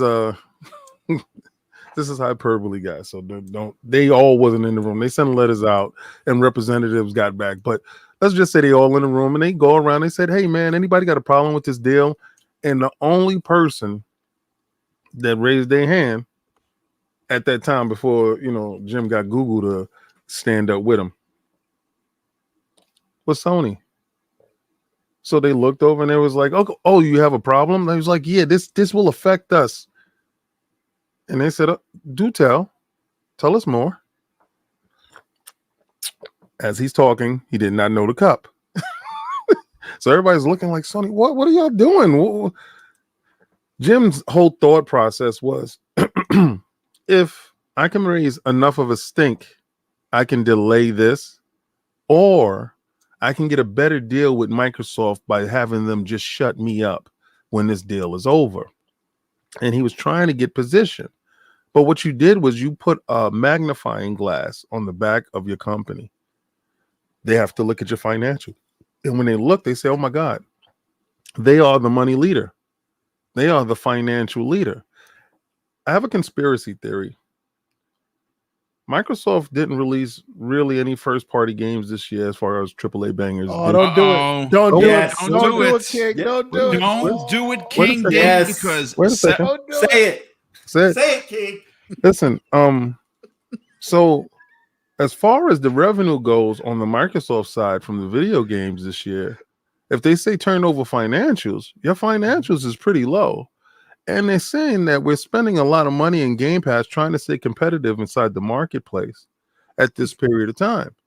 Whereas Sony is going to have dropped, I think, 3 first-party games this year and 1 remaster, remake of the remaster of the Rebirth again. Ooh.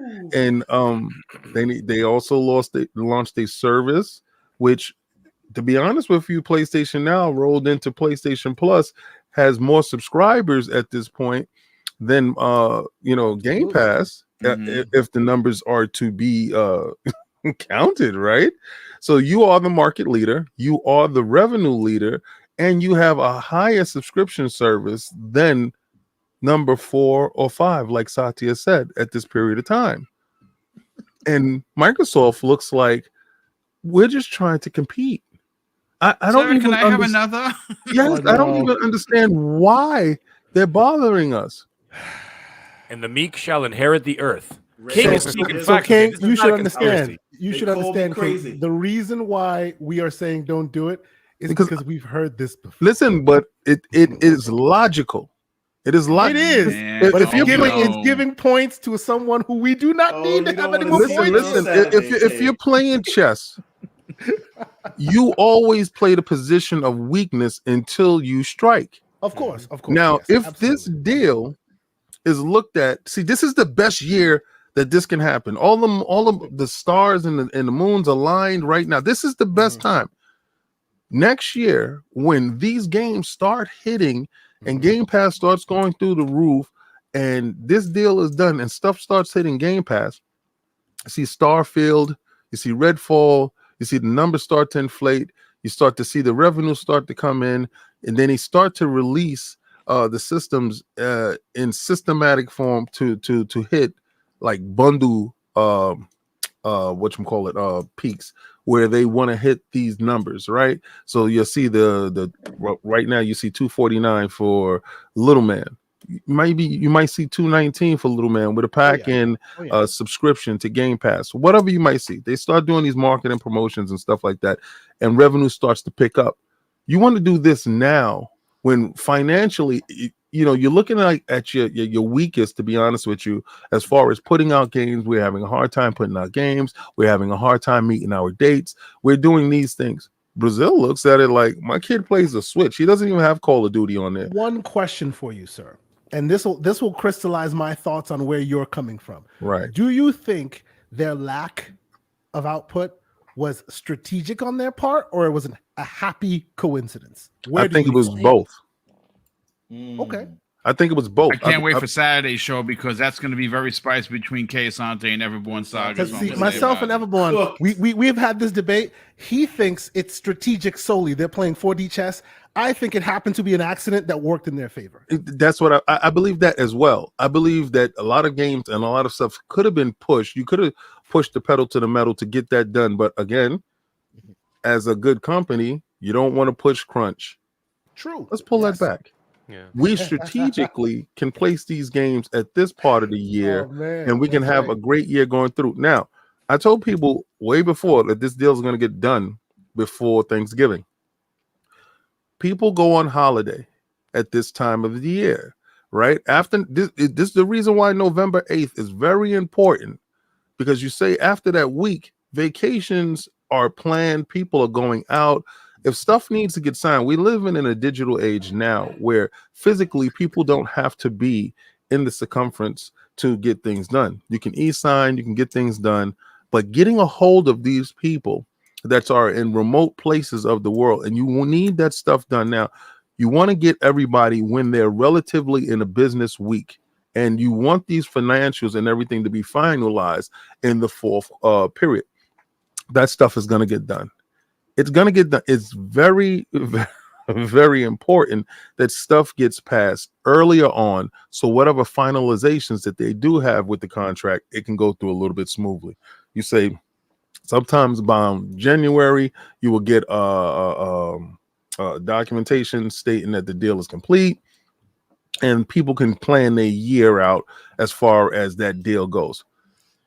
I always said when Jim was snitching, he was just snitching for position, not for anything else.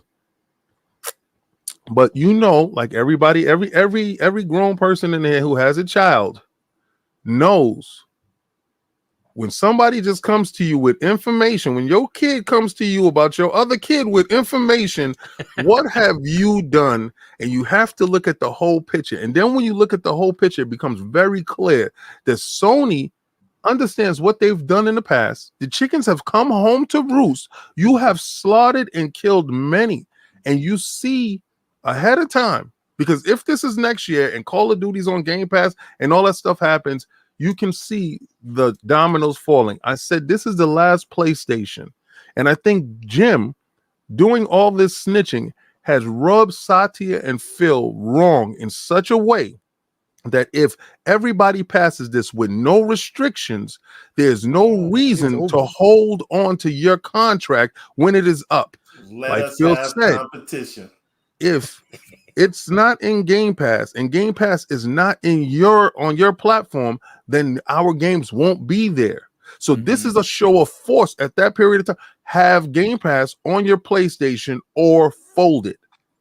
I know people saying, King, they don't want to lose out on that little 33% that they're going to get from these dudes. Listen, the best thing to do, as if there's no restrictions, is to strangle them dry. Strangle them dry Let them pass away nice and easy, and then reap the rewards of their stuff. But I think Sega is next, right after that. Let's go. Oh yes. It's And one of because those. you You're right. invited the right Everyone is person having to that. They're orgasms gonna right have to now get as we one of them. talk. I thought it would be Dave. Capcom, but I see Nah. how closely Sarah Bond and the team is playing Sega. Indeed. Mhm. I really believe Sega is the next domino to fall. But as soon as this deal is done, Satya is going to have a swift sword and go straight to his next target. Because again, a game won't be released yet and financials won't go up, and they can still attack in the same buy-in season. I think after Sega, you see a tail end of not picking up too much stuff, just making nice deals. But I think Sega is the last publisher that they do get. I know this deal is going to go through, and it's going to go through, and it's going to hurt their bottom line. But Sony's, they're transitioning. If you're not watching, they're giving you remakes to keep you busy while they get their services up and running. Yep. And then you'll get new IPs and stuff like that. But remakes of stuff that they have in tow, Mhm. services a hit. Services will be the new model, and then they can switch over. And that's a business model for an application. So it'll be an app, and you can have all the Sony service games on an app. No more PlayStation 6. Oh man, Snitching's not good. I hear what you're saying. I think, look, we're at the 95-minute mark, right? Nearly 900 people are here. The super chats have been bananas. I'm going to try and get to them to the back end. We have ILP levels of super chats, sir. Yes, We need a lot of it's unbelievable, and I'm so grateful for it, but I'm also overwhelmed as a host because of this panel. So here's the question that I want to pose to everyone. I'm going to start with Rand. I'm going to go to our guests first, and then we'll round it out with everybody. Rand, I want to go to you first. You've heard what King had to say. Hargeet, Everborn, Mag, Dutch, Crispy Bomb, myself, Ike Asante. Everyone matters except Everborn, but okay. Yeah. Wow. Wow. King, what's going on, King? What's going on, Rand? I'm so happy everybody is here. I have to run. Boom, made sure that I got on the show. I'm going to go listen like a fan. It's a great panel. Boom wanted me on real quick. And one quick question before you go. Yes. I'll go to you first. Yeah. Does this snitching situation cost Jim Ryan his job? No. So you don't think that him looking eventually people are going to look at this as weak sauce. You don't think Jim Ryan loses his position at this point? Why is that? Have you seen the people rally behind him? The Sony fans rally behind him. That's right. You tell. They don't care by hook or crook. They want to win, right? They don't care. They don't care about the business practices that are going on. Listen, Jim has showed you financially he's going to do what he wants to do with the fan base, and he understands the fan base is loyal. They're not loyal to a fault. They are just loyal, just flat out loyal. I've seen egregious practices with this PlayStation Stars. I've seen egregious practices with the fact that they're raising the prices. I've seen all type of things that are happening. And you would think at some point in time, the fan base will turn around and say, no, we don't want you. If you have the boardroom and the fan base, he's going nowhere. Okay. He's absolutely going nowhere. He has doubled the prices. He has made PlayStation Now profitable by merging the two. He has taken away the unprofitable divisions and development houses and shut them down and put them on to more productive things. He has consolidated Europe. That's how he got the job. Financially, we're not even talking about Sony in a position of being purchased anymore. We're talking about Sony in a financial position where under him, they were able to take $3 billion and go buy Bungie. Under him, they've seen growth. And then he has mastered and remastered the remaster to the point that he can continually sell you games that you have purchased 5 years ago again. This man has a business plan for Sony. And I'm going to tell you right now, the board loves him and the fan base is sitting right behind him because he's bringing bangers, so they say, right? But it's the same stuff you've been eating. They just put a little bit of garnish on it and put a potato on the plate. It's the same plate that you had last week. But they see him fighting, right? They see him standing up. He's the only one in the courtroom pointing out people. So that emboldens a fan base to say, well, at least he's fighting Microsoft and he's not just taking it. I'm telling you, the narrative with the PlayStation fan base is Jim is a warrior, Jim is a hero. Jim is your destroyer. Yeah, yeah. I want you to remember what he's doing to the fan base. When your CEO, your CFO does not play games, he's not linked to you. He doesn't have the same emotional connection that you have to said box. So when he doesn't have that emotional connection to that box, he's detached from it. It becomes a thing. When you have things in your house, you can sell these things, you can give these things away. You're not attached to these things. But I'm going to tell you, if your grandmother gave you something and then she passed away and you're attached to it, let's say it's a ring, you're attached to it. You will hold this ring. You'll be a homeless guy in the street with a ring that you can sell to get an apartment, but your grandmother means that much to you. You won't get rid of it. Mm-hmm. He has no connection to the PlayStation like that in that manner. It's a business thing. So he is not going to go down with the ship. Trust. He has different plans. He's not going anywhere. And financially, they are in a great position. They are in a better position now than when Sean Layden was running the company. And that sucks because that's when true creativity was happening. Yeah, absolutely. Now it's not. Yeah. All right. So he has to put up and shut up. But no, Jim is going nowhere. Jim, you will see Jim and Phil fight this battle out for the next 6 years. I'm backing Phil Dominus Maximus Aurelius Spencer. Mm-hmm.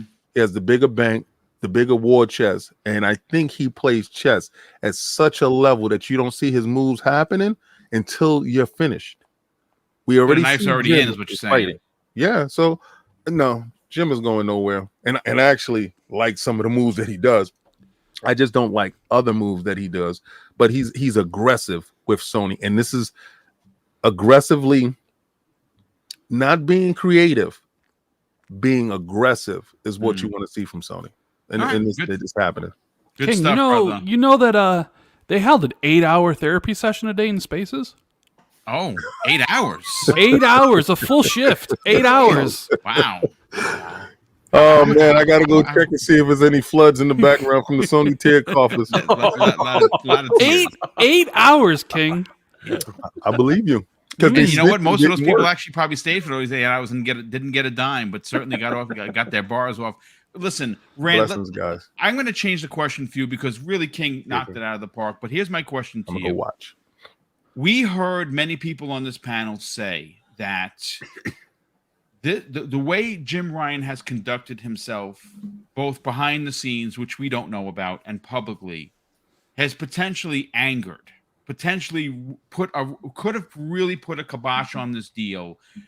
Once, let's say, for instance, the CMA, the EU, the FTC, they all vote unanimously, say, listen, we're going to pass the deal.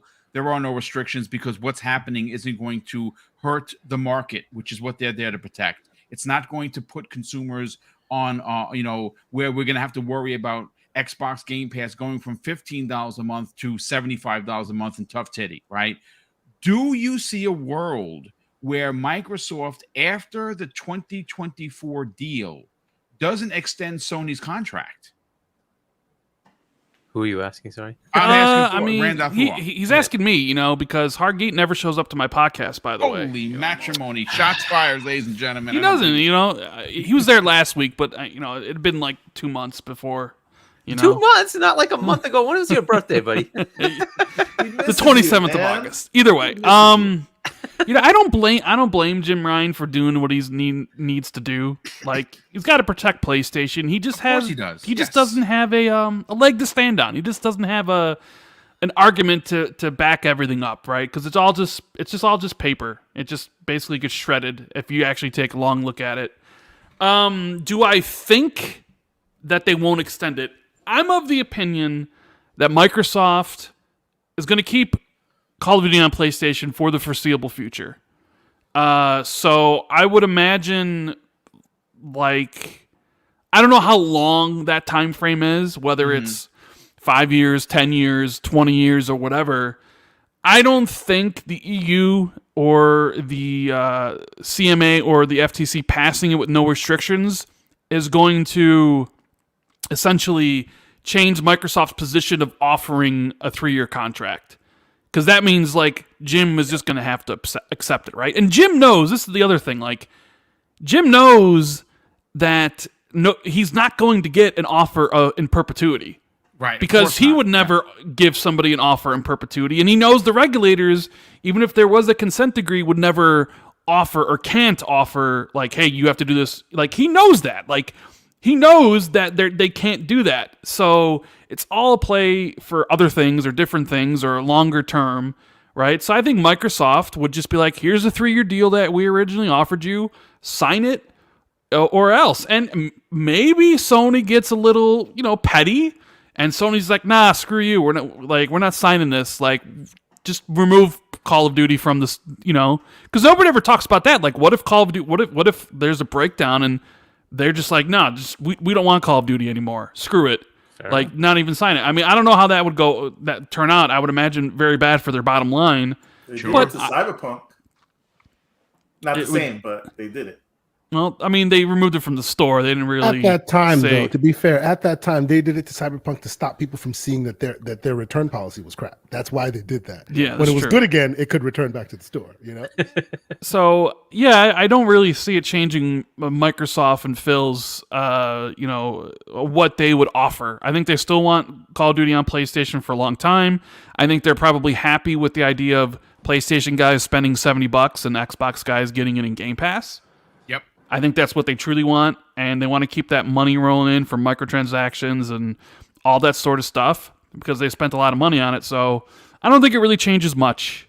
But I'm here. I'm here for the tears, though. Boom. I know I'm you here are. for it all. I'm here for it all. Dark Rand has emerged from his cocoon. Yes, Dark. And, I put that. I actually tweeted at you. I said hashtag Dark Rand, Emperor Dark Rand. That's what I said. Yeah. Sometimes when I make these tweets, I gotta mute it because it's just too much, and there's so many people. Like, Matt, come on, you had to have liked my tweet the other day where I said, Yeah, I'm I did skipping like it. God of War and I'm skipping Spider-Man. I'm waiting for the remake. I didn't know. That was great. I didn't Myself know it and was Cole. going to blow up like that, but bro, you should read some of the replies. They're myself bad. and Colt responded, and then that's it. Then it went nuts. But Yeah. listen, Dark Rand exists all the time. He's the Phantom Menace. He's not there once in a while. Well, man. I'm He's there in the always bushes. there. He's I'm there in always the the bushes. Emperor. Yeah, Yeah. exactly. Anyway. Hey, folks, real quick, we just crossed 900 people in the chat. Holy Perfect. shit. That is absolutely astounding. Thank you so much. Hey, listen, Rand, I don't know if you can hang around for the next a couple more minutes that we got left. You got to go, brother. We understand, but great point. No, I'm good. I can hear. excellent. I can Good. sit here and listen to what everybody else has got to say. I absolutely love you for that. Hargeet Chani, let's get your opinion on this, brother. Does this make Satya and Phil Spencer look at their 3-year extension and pull it off the table? Should these things get pulled? I mean, should these things pass with no restrictions? If they and hopefully they do pass without restrictions. I mean, if there's a restriction, my guess would be is like, add a 4th year or 5th year to that deal. That's probably what they would end up. But no, Phil needs to fulfill the promise he made. Okay. Right. Barring Sony saying we don't want it. Right. To Rand's point, that could happen. And they said, no, that's not good enough. It's inadequate. That's the deal that they currently have is inadequate. Right. That's what Jim said. If it's inadequate, fine, right? And that's that, right? So, Phil's trying. He can't forcibly put it on there, right? Sony has to agree to take the game. If they don't want it, fine, right? But, in the end, they'll have to figure out, and Jim is a money guy. Like, going back to what King was saying, right? Jim's looking at bottom line. That's all he cares about. It's all about making the money. It's all about the profit, which is why all these moves are happening, right? You don't see others doing it. Nintendo doesn't do that, right? Because they're like, we don't want to alienate our fans even more. They're pretty annoying as is, right? They don't reduce their prices at all, right? So it's like we're not going to increase our prices and all that stuff. But, Sony is doing all this because they just want to make money. So Jim Ryan really is a money guy. As far as the deal, I would expect Phil to try his hardest to do that 3 years extension just to keep his word. This is what we wanted to do. I do think they will try to put it on the next Nintendo as well. I think they will try to make that happen, assuming Nintendo wants it, and I'm sure they would. And then there's also the question of what happens after that, right? So after that 5 years is lapsed, what does Call of Duty look like? But there is also, there's Battlefield, and we've sort of put that to the side because the last couple have been bad. But understand that the current Battlefield is now being run by Vince Zampella, the guy who made Call of Duty. Yes. Right. And Vince, since he left Call of Duty, he made, Titanfall 1, Titanfall 2, Apex Legends, and Star Wars. Right. All and he knows how to do is win, great, that guy. Right. So if anybody's going to figure out how to get Battlefield out of its slump, it's going to be Vince. Right. So we can give him that, the respect that is going to be a good game when it comes out. And that could be the good competitor that, everybody's been looking for. Battlefield has a name. People like it. They want it. They want it to be good. Right. So it could be that replacement that helps, as long as EA stays, an independent publisher. We don't know what that's looking like because they wanted to be bought too. And Microsoft can't touch them, right? But somebody might and take them away. That's a possibility too. But assuming they stay an independent publisher, that could be a multi-plat game that grows quite a bit, right? So we'll see where things go. We don't know what the future holds, but I think he would definitely keep that 3-year thing there. And it's up to Jim to take it or not, right? So, and they'll negotiate to make it as useful as it is for both parties. But I think they're going to keep that 3-year deal. Okay, sounds good. Mag, Mag, you might have to get out of here momentarily. Let's get let's get your opinion on this. Listen, I know that you can be salty. I know, obviously, by the videos that you do, salt is a part of your nature, but Hargeet and Randall Thor make a great point. Yeah. What if Sony is so distraught over this deal that they dig their heels in the sand and they say, it's inadequate. We don't want that deal. Does Microsoft at that point say, okay, so 2024, that's it? No, I don't think I don't think anything's going to stop the deal from going through in terms of, not the deal itself, about keeping Call of Duty on the PlayStation. I don't think that's going to go anywhere. I don't think Sony's going to say anything about it. I think they're just going to quietly look at it and see where it goes. This entire situation. Now, let's also not forget, guys, that Call of Duty's not coming next year. Okay, yes. We are not getting a Call of Duty next year. This is a very unprecedented situation. It's never happened. It hasn't happened in like 17 years or however many bloody years it's been that Call of Duty's been coming on, going on and on and on. Anyways, the point is that they're going to look at this as a litmus test, okay? The next few years, not this one, but the next one that comes out in 2024 and then 2025, whatever happens there, they're both camps are going to look at this and see where the players are going to play the game. And that will determine whether Microsoft keeps it on Sony in the future. And that'll also determine if Sony decides that it's even worth giving Microsoft that money to keep the IP onto their system, right? If everybody migrates over to Xbox, then Microsoft has absolutely no incentive to give it to keep it on Sony's platform. At that point, they can go exclusive and just say, you know what, guys, you want it? It's over here, right? Then you look at from Sony's point of view, and they look at it and they say, look, our numbers have dwindled down to nothing. Everybody's migrated, not everybody, but a majority of people have migrated their way over to the Xbox ecosystem. This thing is dead in the water. Let's focus on something else. Although by that point, it's too late. So what I'm thinking is happening is that I think that they're already focusing on an alternative as we speak. Okay. And so what I'm thinking it is, like Hargeet was saying, the possibility of a Vince Zampella-led Battlefield, start money-hatting that situation. And maybe they won't get exclusive, but certainly maybe they can get the marketing rights for that. And then, of course, all the deals that they got before, map packs, DLCs, early access, all that kind of stuff that they were doing with Call of Duty, which has proven to be extremely successful on the 360 and, of course, on the PS4 and the beginning of and this first little part of the PS5. So maybe they could do something like that. Maybe they can revisit some of their old IPs, like we were saying. We said it a couple times. SOCOM. Why not try to bring it back? Why not try to build up your own situation so that, guess what? You're paying yourself. This is an all or nothing for Sony, I believe, in my opinion. And that's why they're fighting so hard. And that's why their behavior seems to be so, I don't know what the word is, but they're just not being themselves. And I think what the reason is behind maybe that's the best word. Thank you, Boom. Erratic. They're being extremely erratic in their behavior. And I think why is what I said is that they've been taken out of their comfort zone for the simple fact that if Sony PlayStation does not succeed, Sony is dead. Yes. And like Sony Animation is suffering. Yeah. Sony Pictures is fumbling the ball continuously as they're trying to build a Spider-Verse that is consistently failing. Yeah. Right. They were banking on that. And all these other departments of Sony TVs is barely, they're barely even out there anymore, or any other products are barely anymore. It's no longer the days of the Sony Walkman where they dominated. For anybody old enough to remember those, that dominated the tech world. Right. This is no longer the same Sony.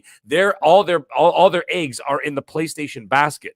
And that's why they're acting the way they are. So anyways, they're going to have to do some soul searching. They're going to have to look inwards and say, you know what? If this Call of Duty thing does not work out for us, we got to make it on our own or just pack it in. Yeah. And then just become a third-party publisher at that point. Become a Sega. King David's hey, I mean, you know what? He's not wrong. The King is not wrong in that respect. And I mean, I know some people take it out of context like he's being melodramatic, but he's not being melodramatic. He's being 100% correctful because they have to look at it from that point. What is the point of putting in all this R&D and all this hardware and everything else if they are not able to compete? Okay, then what they can compete in is in the software front. And then you could save the billions of dollars that they're spending on keeping a platform alive when they can sell their IP for literally billions to the next to all the competitors. Yeah. It's the best way to do it. So anyways, long story longer, all I'm trying to say is that I think the deal stays the way it does. Call of Duty is going to stay on Sony PlayStation for at least the next couple of years so that both parties can look at it, they can analyze it, they can see if it's worth moving forward. And then if Microsoft decides, hey, you know what? 70%, 75% of players are now on Xbox playing it, pull it from Sony because they don't need that 30%. Yeah, no, good stuff, Mag. Thank you so much for dropping your opinion. We appreciate it very much. I can't wait to see the videos that are going to be coming. They're coming. Tony Master 420. Your poor wife is going to be. She loves it. She loves it. Except the fact that I almost drove a Tesla off the road. Thank God it was driving itself. I was wearing that horse, the horse mask, horse head, and I took off in the Tesla. That thing is like the one that I got. It's almost 500 horsepower. That thing went phew, and I couldn't see because the mask moved. Right, so I got this floppy horse mask going, and she's like, "You're gonna crash the car!" And she's screaming after she finished the video. Right, so anyways, whatever. But anyway, yeah, she loves it. Besides that, it's been all good. But guys, it's been awesome. Hargeet, Rand, King, and of course the panel. And my God, what an epic chat tonight! So guys, I gotta go. So guys, everybody have a good one. Take care of business, brother. We'll talk to you soon. All right, Wandering Dutch, let's get your opinion on this, brother, because it's late by you, and we'll get you on in out of here. What are your thoughts? You've heard what everyone says so far. Where do you fall in what Microsoft does next? Should the government bodies, all come together in one voice and say there are no restrictions here? Yeah, I think overall it's more likely to be the case because, of course, I think in the grand scheme of things, putting restrictions on something would then essentially restrict competition. Yeah, it would be kind of counterproductive to what they're trying to do if they were going to restrict something that is an anti-competitive nature. I don't think having a restriction on something would be of benefit to anybody. I think letting things pan out. To another point as well, I don't think I agree with Hargeet and Rand on the point that Phil is a man of his word when he says something. So if he said it's going to remain on PlayStation, at least for the point that they've said, it will remain on PlayStation for at least the timescale that they've said. They've said, of course, games that are already on the system, they will continue to support, i.e. live service, and they have continued to do that, including from Bethesda's stuff with regards ESO and Fallout 76, etc. And they continue to do that. They've said live service games will remain that way, and it has done. They said the same about Minecraft, and it has done. So I think Call of Duty will remain there at least for the 3 years. But what we said weeks ago to that effect as well was essentially there is no indefinite contract. You're never going to have a contract in any market that says I am going to indefinitely keep this here or indefinitely have this on this, because that's not a contract that exists. So the fact that Jim Ryan tried to come out and say, oh, well, no, that's like 3 years isn't good enough and the terms aren't great enough. Well, I'm sorry, but it's you're lucky you got 3 years. like there is no such thing as an indefinite contract. So I think you should be happy that they've got an additional 3 years. That's more than enough time to come up with another proposition for their own fan base that might be competitive versus the Call of Duty next time around. Like I've mentioned before, they now have one of the best first-person shooter creators in their own portfolio. So to say that they haven't got the ability to create competition for Call of Duty would be kind of counterproductive and also kind of hypocrisy. They would kind of be undermining the purchase that they've just spent billions on. So yeah, going forward, I don't see any restrictions going through. I think further kind of analysis by CMA and etc. will kind of come to that conclusion as well. I just think it's initial strong wording by some of the tougher regulators. I think outside of kind of posturing, which is essentially what it is anyway from these guys, they also, you've got to think I keep forgetting the American regulator's name. FTC. They've essentially come out, but so have the CMA. Both of those have come out and said we're going to crack down on kind of these big tech companies, and we're going to kind of force deter essentially, and show everybody who's boss, and we're going to really crack down on these guys. So I think it's more posturing than anything else, or we're going to do X, Y, and Z. But when it comes to the bottom line, they can't restrict something that has no real negative effects on the market. Like, you can say as much as you want that you're going to crack down on things, but if there isn't something to crack down on, then what can you? There's nothing to do. Like, you've just got to just do your job, look into it carefully, look into it indefinitely, and then say, all is good.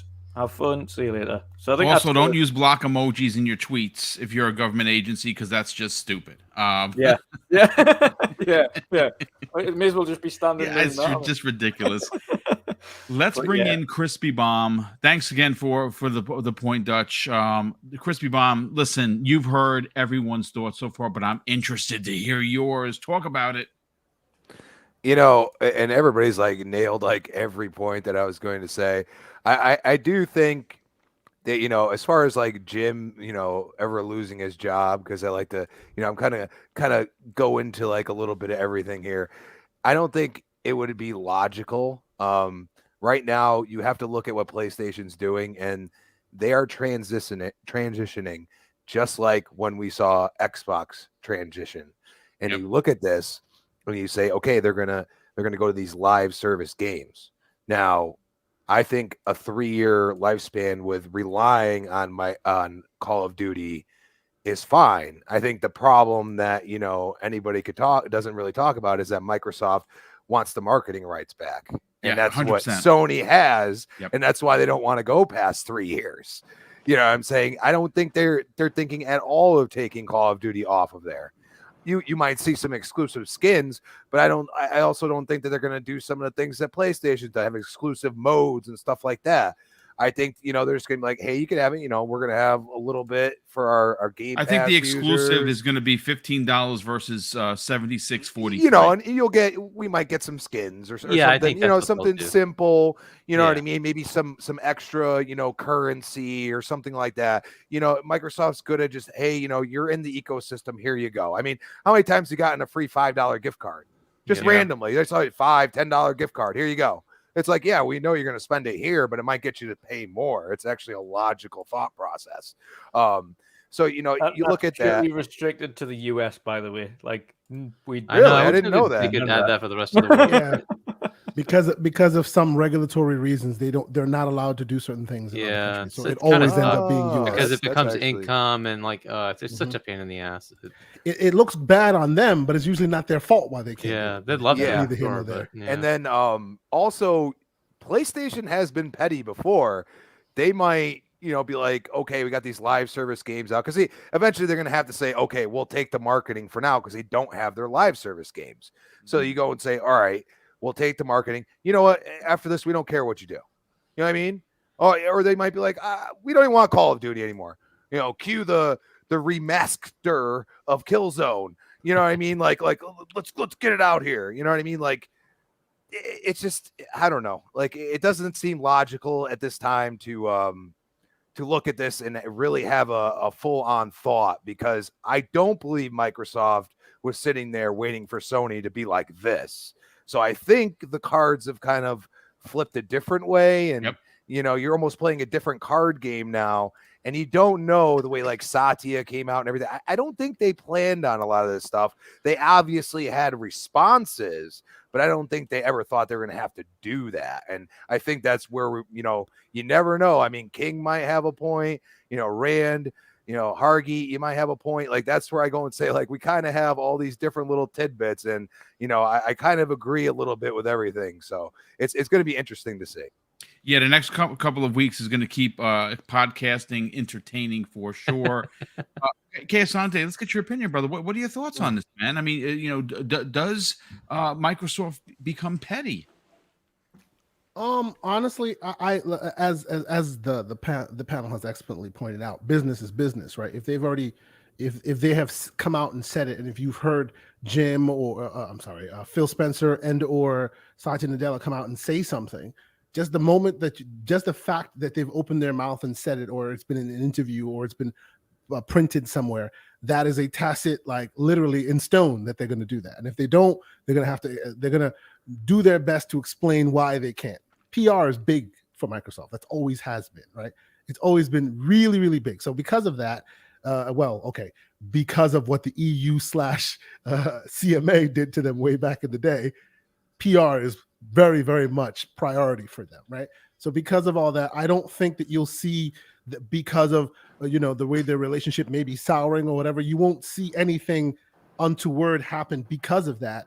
But I do think that in a world where, hey, we're a gaming community, it's business, Microsoft is always big about putting its arm on its to its competitor, even though we know that's strategic. They do that for kumbaya effect. I think based on what you're seeing now with the back and forth and Jim Ryan and all that, certain ways that Microsoft had planned or what would be planning to put its arm around its partner, you may not see that as much with Sony. I mean, right now you don't see that as much. You haven't seen that much at all, right? You'll see more of that happen with Sony and with Microsoft and Nintendo than you will see with Sony. Yeah. But I honestly think because of the way the bad blood is kind of happening right now that we see in public, it won't change the business. It won't change the regulatory, the back and forth, because if it does, that has regulatory connotation, right? You say you'll give them 3 years, even though no consent decree is signed or whatever. If all of a sudden it is now found that, you go back on it and they don't get anything, there is an argument to be made that's Unless, the reason of why course, Sony worried says they in the don't first want place. it because it's inadequate. Well, but that's exactly the point. Sony could say it's inadequate, consent decree or not. They could say, look, that whole thing, we desire to put it on. All of that is very strategic wording. If you make the situation approachable and agreeable by both parties, we want nothing more than to put it on there for you. But if you don't make it agreeable for both of us, meaning if you want to still be the superior entity in this transaction, maybe we won't do that because it's ours now. You know what I'm saying? Yeah. So I honestly think that more, if you want to see behavioral changes, I think you'll see that more in the places that aren't in stone, the things that haven't been written yet, the things where they could potentially go left or right and it won't be to your knowledge. But the stuff that you've seen happen, the stuff that has been printed is printed.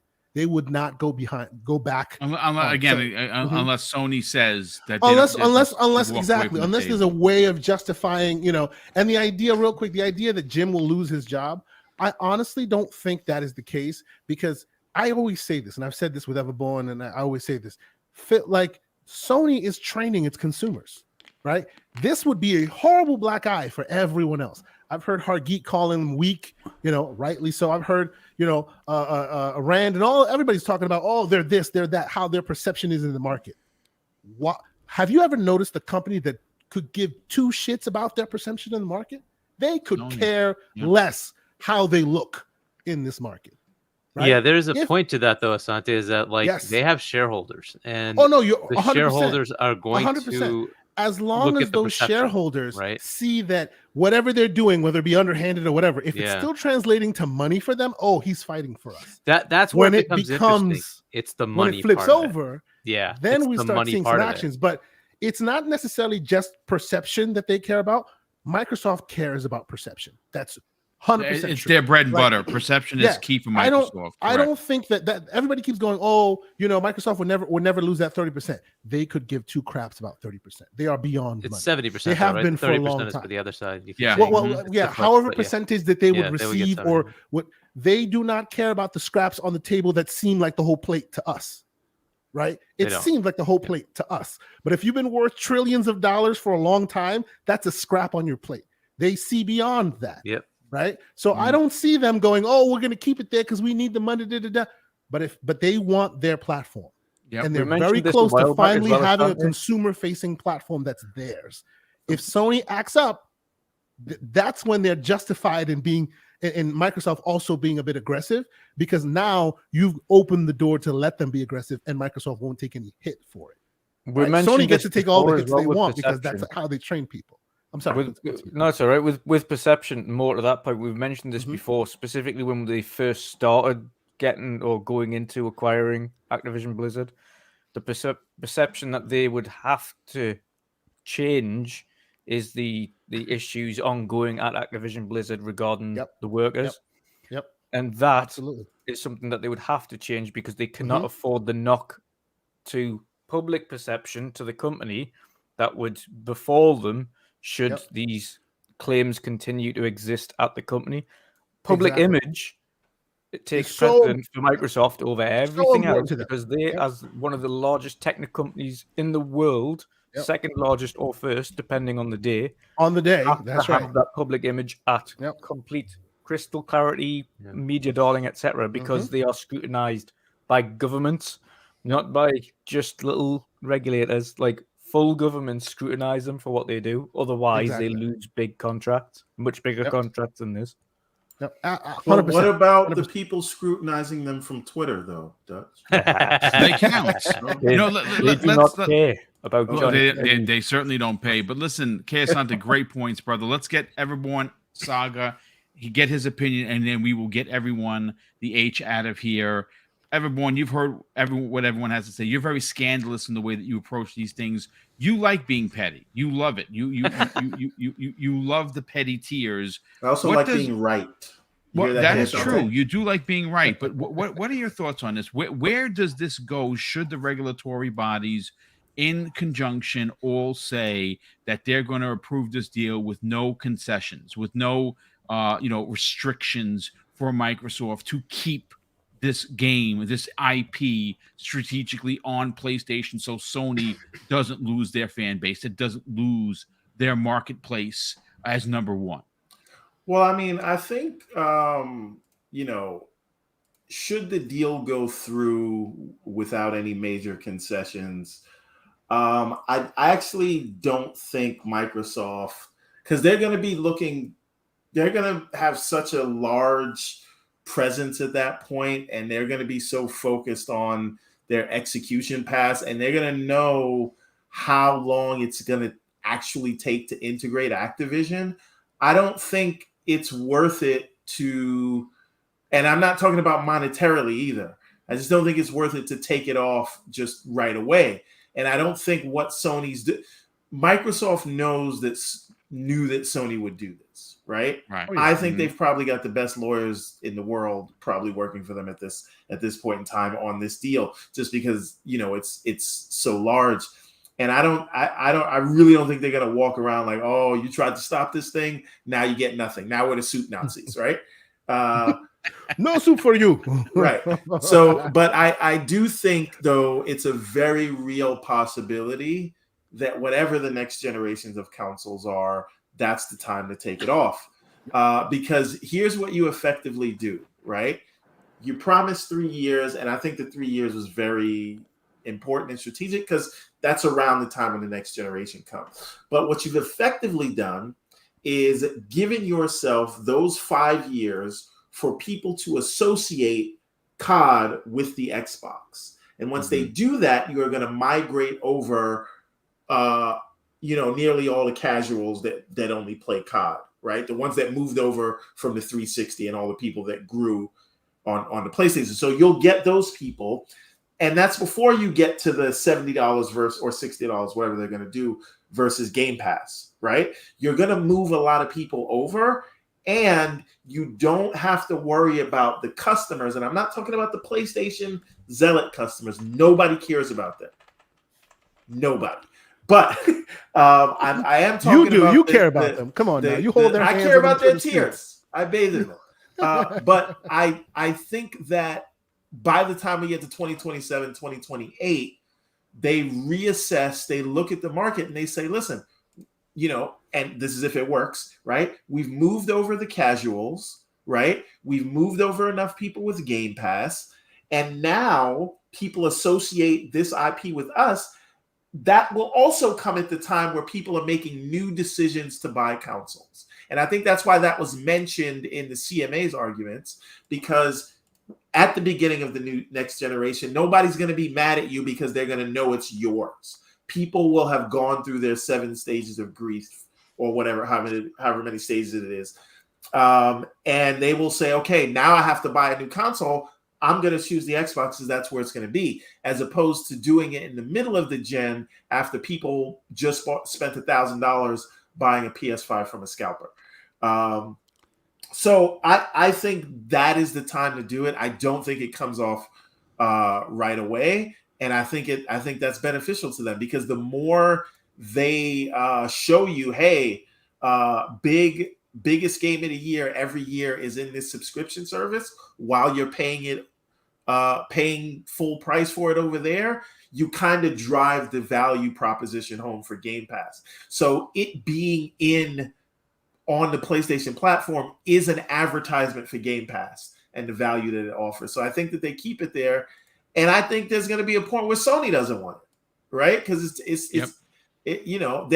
it's super interesting. Sony has to pay for the COD marketing for until 2024, right? Like, they're going to be paying for that marketing. Supposedly, it's upwards of $300 million per year. And they will be paying that for a game that everyone will associate with their biggest rival. That is hilarious to me. Yeah. So I don't put too much either way of whether it comes or it goes, but I do think it's not a set in stone that they're going to take it, but it's also not a guarantee that they're going to keep it. And I think after they move enough people, ripping that Band-Aid off is way less painful 5 years from now, after they've converted most of the casuals over. Yeah, I mean, that's good stuff. Listen, ladies and gentlemen, that is going to be your show. We broke records. We topped out at 905 people in the live chat. That is the most, I think, of any show I've ever done on Double Barrel Gaming. I do want to get everyone out of here, but once I get the guys out of here, I do want to read the super chats because there's been so many of them. But let me get some of the folks in here that's got to go. We'll start first with Randall Thor. Rand, I know that you guys of course, you and Jez Corden are going to have a lot to talk about on the Xbox 2 podcast. Oh, we will. And it's probably going to be a 3-hour show. Oh, it's going to be a spicy show.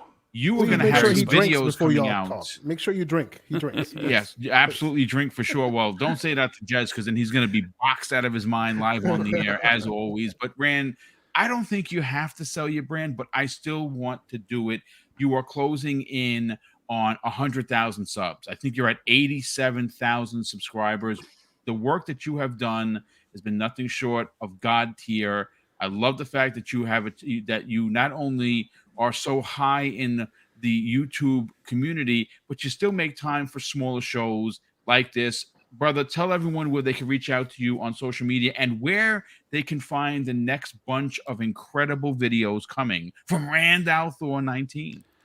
Yeah, well, thanks for having me on. God tier, I mean, that is very humbling. I don't agree with that. My videos are pretty shitty, but, it gets it done. Okay. It gets it done. Everborn tells me all the time I'm horrible, but, anyways. Yeah, it was great That's to hang only out 'cause with you don't believe guys. my conspiracy theories, sir. I haven't believed a single one of your conspiracy theories ever. I want You know? out in 2023. I want an apology letter from you. You and know Kay what? Asante. You know, hopefully after this Activision deal goes through, they'd say, "Who cares about Sega? Let's get Capcom." Oh You know my what I mean? Yes. Dude, like that would Sega's be nothing. a terrible idea, sir. It'll be the best idea that Phil's ever had. Anyways, you know, you can follow me on Twitter, you know, Rand_Al_Thor_19. No, it's a mouthful, but you can always check out my channel, youtube.com/RandallThor19, where there will be a very spicy video tomorrow. I'm already thinking of how to angle it, the title, what sort of thing I want for the thumbnail. Oh, but I guarantee you, it's going to be I'm going to have a lot to say. It's going to be good. And then we got the Xbox 2, usually every Friday. So that definitely will be interesting. Because Jez, you know, he's not as enthused about all this stuff as I am. Right? Like, I don't know if you guys have... He really doesn't have any spicy takes. Like, he got spicy takes about tuna fish and mayo and sandwiches and stuff. But, like, when it comes to this stuff, he's just kind of like, whatever. I think that's a problem. Maybe I need a new co-host. You know, I don't know. Maybe I need to get Hargeet up in there. You know, I would like to see Hargeet on that. That would be kind of dope. Yeah, let's do it. Let's do it. But thank you very much for having me on. I really appreciate it. It was fun time. It was fun. Well, it was great to have you here, Rand. Thank you so much. Definitely appreciate you, brother. Be safe, and we will definitely be talking. I'll be tuning in not only to your videos, but definitely on Friday, because that is going to be one hell of a spicy show. Hargeet Chani, brother, sell your brand. You guys are obviously...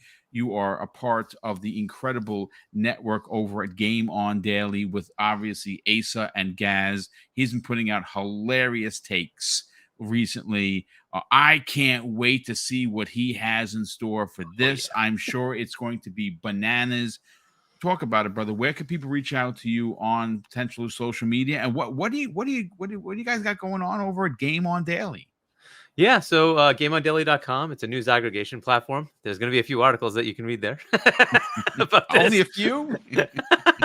And then, yeah, we have our YouTube channel, and we are trying to make more and more content.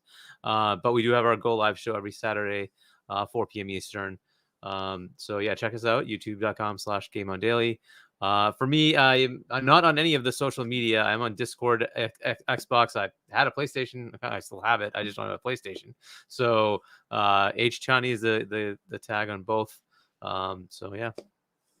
Well, listen, brother, thank you so much for jumping in and giving us your amazing point as always. Enjoy the rest of your evening, and thanks again. We'll be talking for sure. Wandering Dutch, brother, let's get you out of here. It is super, super late where you are. Tell everyone about your incredible podcast. We need to get you revving get those engines revving. Get YouTube to put you back in the waves of the algorithm.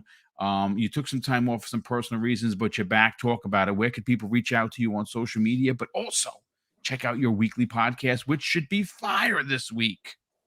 Yes, indeed. Yes.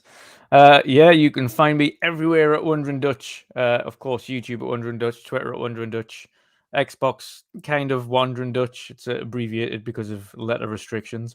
But other than that, you can find me everywhere on that. We're actually have an awesome giveaway going at the moment with our channel partner, Frame a Game. Yes. So we're giving away a copy of God of War Ragnarok with an awesome display frame. So, of course, when you've finished the game and it's all wrapped up, you can display it neatly on the wall with a case and CD, and awesome artwork as well.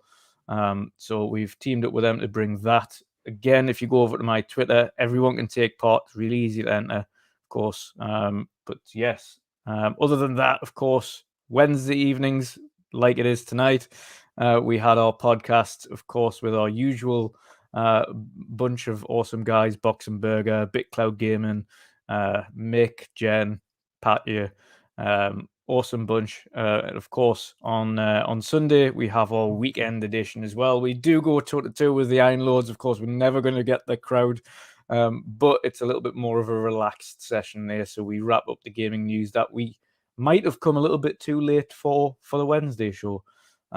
So yes, it's been a blast. Awesome panel this evening. Awesome guests as well. Boom. So congrats on the record numbers. Thank you, sir. Thank you very Looking much. forward again to next week. Yes, absolutely, brother. Enjoy the rest of your, well, it's super early, but enjoy your day over there, brother. We'll talk soon. Crispy Bomb, sell your brand, brother. What other show are you on? And where can people reach out to you on social media? Gentlemen, always a pleasure. Shout out to the guests, the chat. Wow, amazing. Awesome to see. At Crispy Bomb on Twitter, Crispy Bomb 28 Xbox Live. You can find me on next podcast tomorrow night, 8 p.m. I'm sure it's going to be a spicy one. We got maybe Breakfast with Boom. Never know. Sometimes I show up. You're always welcome there, brother. We're going to have a spicy talk there. And those pancakes are going to be quite delicious. You don't want to miss it. Oh, yeah. And then we got Retro Renegades Tuesday night, 7 p.m. And of course, back here on Primetime Gaming. We'll see you then. Yeah, brother. Thank you so much for that. Kay Asante, brother, sell your brand. Where can people reach out to you on social media? But tune in this Saturday for, I think the title is going to be Everborn Was Right. Oh, yes, absolutely yes. not. Oh, my God. Okay, we can go with the victory lap if you like. Come on now. Somebody mute this man's mic. No, thank you guys so much for being here. This is an awesome show. All-star panel. It was absolutely awesome. I loved hearing all the takes. It's absolutely great. Too bad Hargeet's not here because I was about to say, if you haven't done so, check out, I guess what Hargeet's boss, if you would say, Gaz's tweet as soon as this thing dropped, the video he posted. Oh my God, it is like glorious. Oh, just don't show your children. I'm just saying it is glorious. Anyway, so shout out to them. It was I've been spending the whole show just laughing every time I see this video. It's amazing. Anyway, our show, of course, the Game Circle podcast, TKO Asante, Xbox, PlayStation, all the places you can find me. The show on Saturday is going to be a little slanderous, as you can imagine, because clearly the situation warrants it. a little. Okay. We shall see. But no, Saturdays, 10 a.m. Eastern Standard Time. You join us. You jump in the chat. We love this show. Our show is a little different. We get a little free form. We get a little loose. Sometimes we get a little slanderous. We have to hit the PG-13 button, but it's all good and all fun, and it starts your Saturday off right. So thank you guys so much for being here.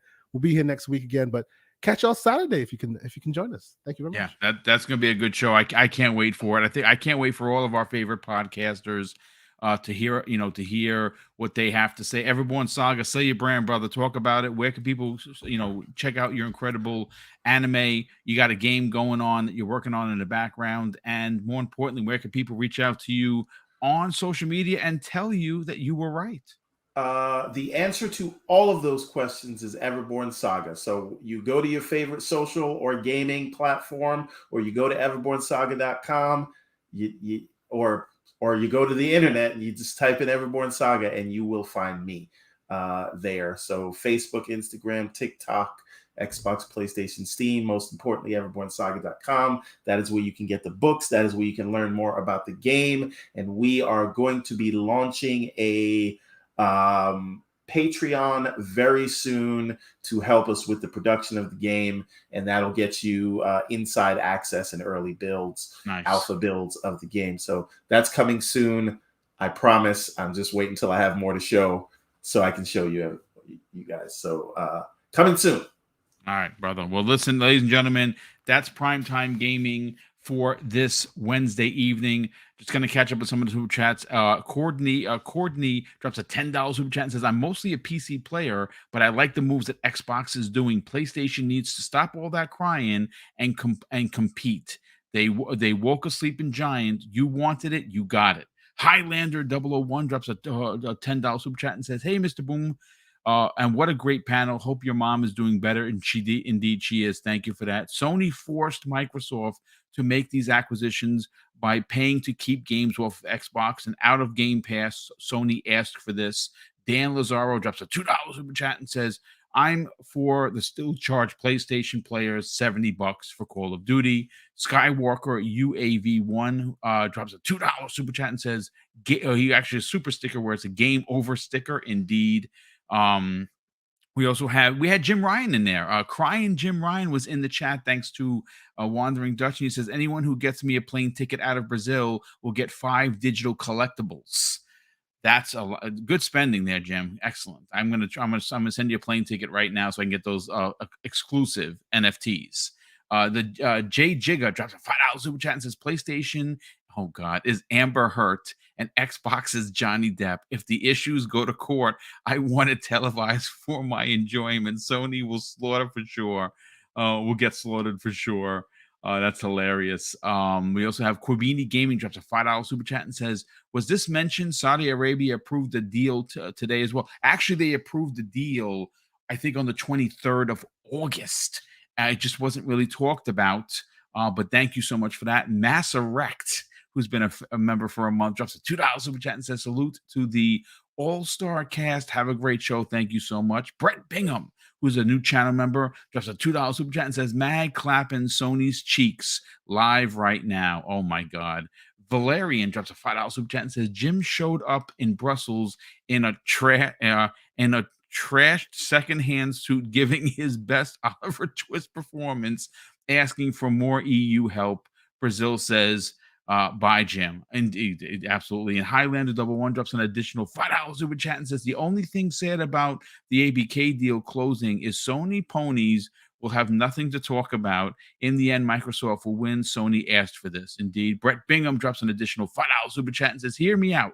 I think Yoshida-san is going to fire crying Jim Ryan if the deal goes through. That's why Jimmy Boy is crying. Caper Grant drops a very generous. He's been a channel member for 15 months. Says hit that like button. Thank you, Caper, for that. Scott Gamer Dude drops a $20 super chat and says hello to the panel and to the chat. Just here enjoying my steak fries and a bowl of mayo. I think that Sony will be better for this. Competition promotes progress. They will surprise us in the future and then will not release remasters. Jason Purcell, that's up, Jason. How's everything? He drops a $5 super chat and says, congrats on the success. Thank you, sir. And Gotham Guy, last but no way least, I know it drops a $5 super chat and says, I know that it's too early to even speculate, but with the announcement of a Cyberpunk and Witcher sequel, could CD Projekt Red be in the Microsoft sights? It's hard because they're so entrenched with that country's government with good old games. They don't need the money. That's what it is. They are backed by the Polish government. They're backed by Poland. So yeah, I don't know. But listen, ladies and gentlemen, I want to thank everybody. 905 people, a record for Double Barrel Gaming. It is the highest seen live stream show ever. I'll hit my official 5-year mark November 3rd. We are closing in on 1,000 pieces of material of content, and that's going to be happening in a couple of weeks. I wanted to get someone big from Microsoft to come on for that 1,000th show, but it's just not enough time. It came on us so quickly because we're doing 5 shows a week. But I do want to say a big thank you to all the super chats, and I want to close out the show with something, folks, that I always do, and I think that it's important now more than ever. Treat others, folks, how you want to be treated. And also, it doesn't cost anything to be nice. You live by those rules. I can guarantee you're going to have an awesome day. So take care, everyone. We'll see you next week on the newest episode of Primetime Gaming with Mr. BoomStick and Friends.